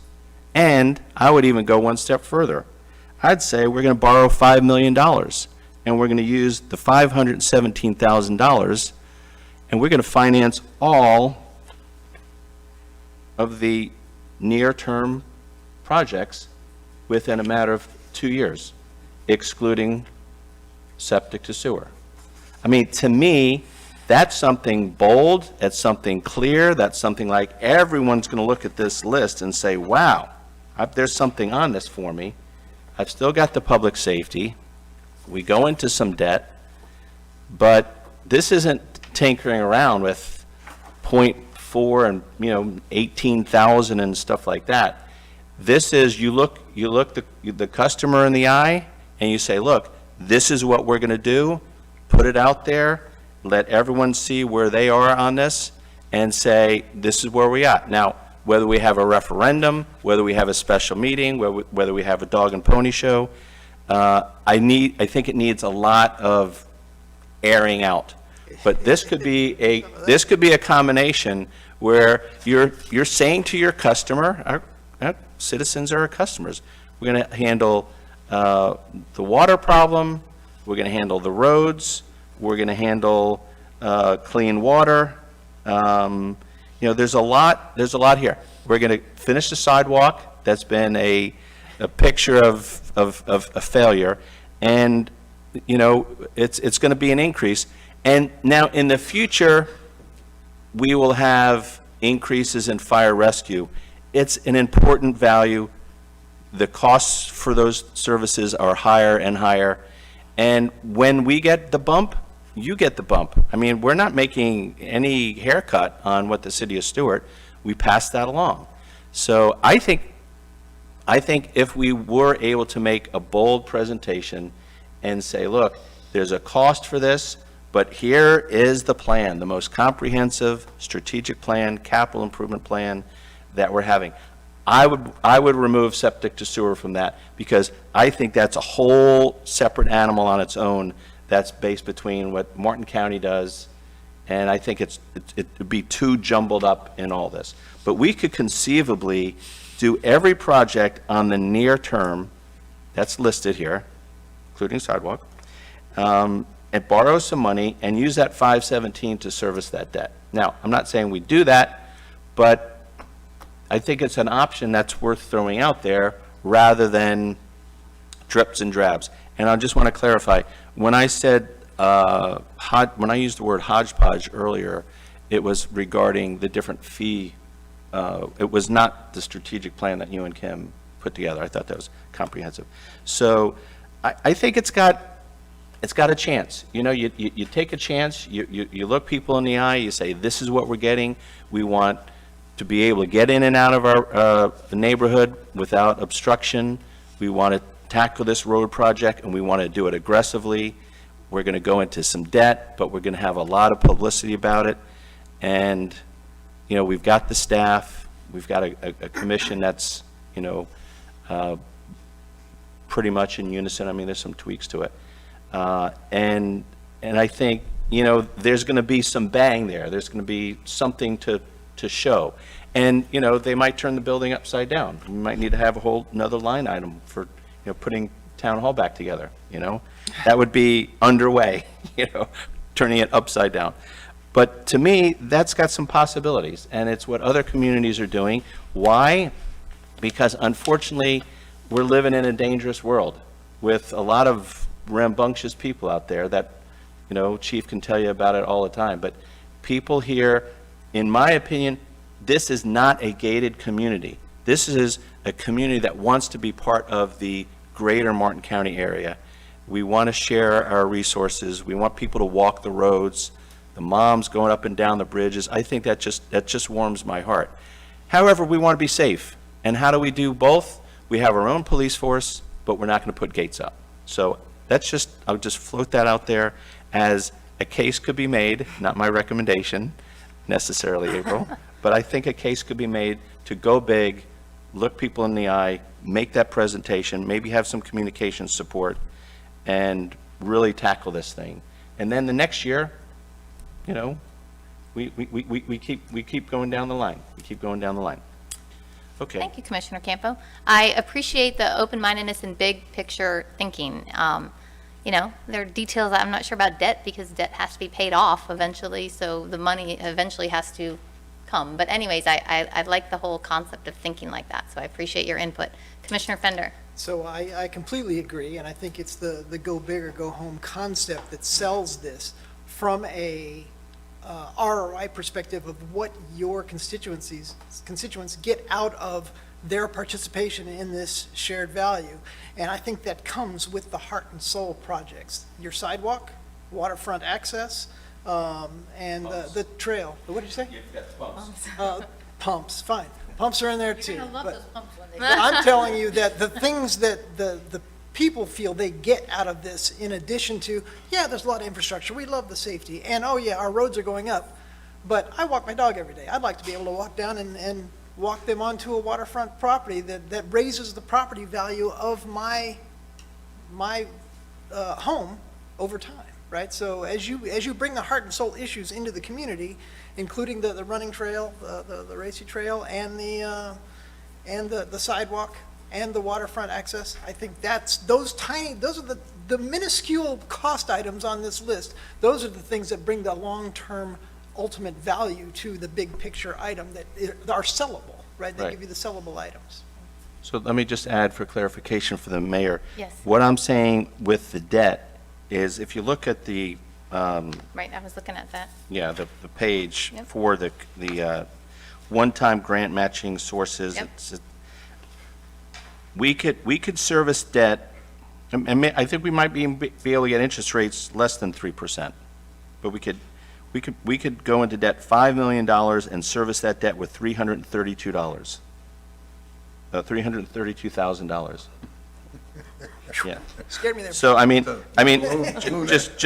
if we get the interest rates down, everything on the near term, we can get done. And people would see that, and then we gotta, obviously pay it Right. off. But it would, I feel like it would eventually come to me because I was looking at all the tax rates and like Jupiter Island has, voter approved debt on there. So it kind of comes to the taxpayer in the end. It's just a matter of when, and I like the proactive I was in the approach. meeting when they approved that. Yeah. Yeah. Anywho, so like I said, I like the big picture thinking and I appreciate that. I feel like we agree that this could move forward and get the legal opinions. Is that? Okay. Sure. yep. Is that the Okay, next sure. step? Yeah, Town manager? how cumbersome is that process? I would think that would be, It's actually a very easy checklist of a process. because, you're talking about freeing up a lot more money than the $150,000 study Joe was doing, and. If you move 0.75%, let me just say, 0.75 mils over and dedicate it via MSBU or, an appropriate methodology, then there would be no need for us to be speaking about a 2 increase on the millage rate. So, Right, how would it appear on the people's tax bill? Would it be a separate line item? Yeah, it'll be a separate line item, but I think it would be more like how they receive their tax bill for the garbage at the end of the year. Okay, so it would read public safety, fire, Correct, like it says Consolidated Fire Rescue Services for Martin County. Line So we item. would have something similar. right, right. The only thing I'll just call your attention to in my experience going out for debt and borrowing money with previous cities, they typically will ask for proof of a dedicated revenue stream that would be able to pay that 300 and some odd $1,000. So they may request you to dedicate a mil or half a mil specifically towards that, so they know they're getting paid. Okay. But we might have that freed up. If we Yes, if the commission we votes direct. for that movement on the fire district, yes. The user fees, again, these are specific to people that use them, so I think that user fees and assessments are always the first way to go before ad valorem taxes, but your biggest bang comes from ad valorem taxes, and then you use that as your leverage to get the loan. Okay. All right, thank you. This was, we're over 3 hours now, so I think that, And this was the low-hanging fruit. So. Imagine our meeting when we speak about the heavy items. so you got all your instructions you needed? I think so, yes. Okay. I appreciate your time. This was 7 years in the making, It if was you will. 7 years, yes. So I thank think you. it went well, and I appreciate all the commissioners' input and, commission and staff closing comments. Staff, any closing comments? Mr. Capra, did you need to speak about an update?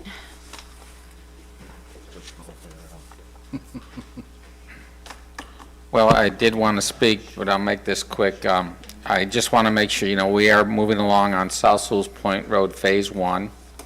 And as you know, they're putting in the in our parts, we've done most of part 1 and 2, and we've done all of part 1. We've done part 2, most of part 2, and we're going through with undergrounding the piping in part 3. And then the next phase, that'll be done in the next 2 to 3 weeks, and after that, we'll start raising the road and doing retention areas and so forth. One item that we are going to be coming back to you with, and I just wanted you to be aware of it, is the pumps. We are going to need to put 2 pumps in there now, and we basically got it permitted, and so that number is, I'm still negotiating with them, but it's a pretty hefty dollar amount, but it does address not only the pump, it also, the 2 pumps, it also addresses the generator, and we can decide whether we want to buy that directly or we want to do it through the contractor or not. Obviously, I'm trying to put these numbers together so that we can get grants to pay for them, and we already have set up the process of getting the grants through getting grants through the contractor. So anyways, the bottom line is I just want you to know the pump items still need to be ordered. They haven't been. I know it is a backup of the stormwater system, but it's a necessary backup, and I just want you to know that we are going to probably be talking about those numbers shortly here. The second item that you should know is we have gotten a portion of the HMGP funding that we hope to for the project. We have to ask for enhancement to that funding to pay for the pumps and a few other things, and that grant request is about the order of about $650,000. So I just want you to know that's something we also will be turning in. Again, so we'll be telling you the change order for the pumps, as well as we will be putting forth the grant enhancement request from HMGP. So that's just relative to phase 1. In the meantime, and the other things that we are doing, so everybody knows, is we are turning in HMGP federal funding through, we'll be putting in grants between now and May 24th, and they will be for both phase 2, phase 3, phase 4, as well as North Sewalls Point Road.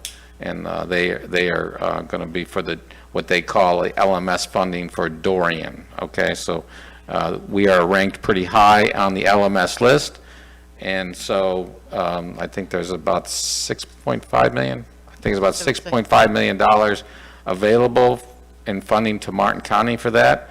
And so if we're lucky, we'll clean up. We'll see. That remains to be determined. But the fact of the matter is, we can't. We got to turn in the grant application before we can to do that. So, anyways, that's what we're going to be doing in the next couple of weeks. So, any questions?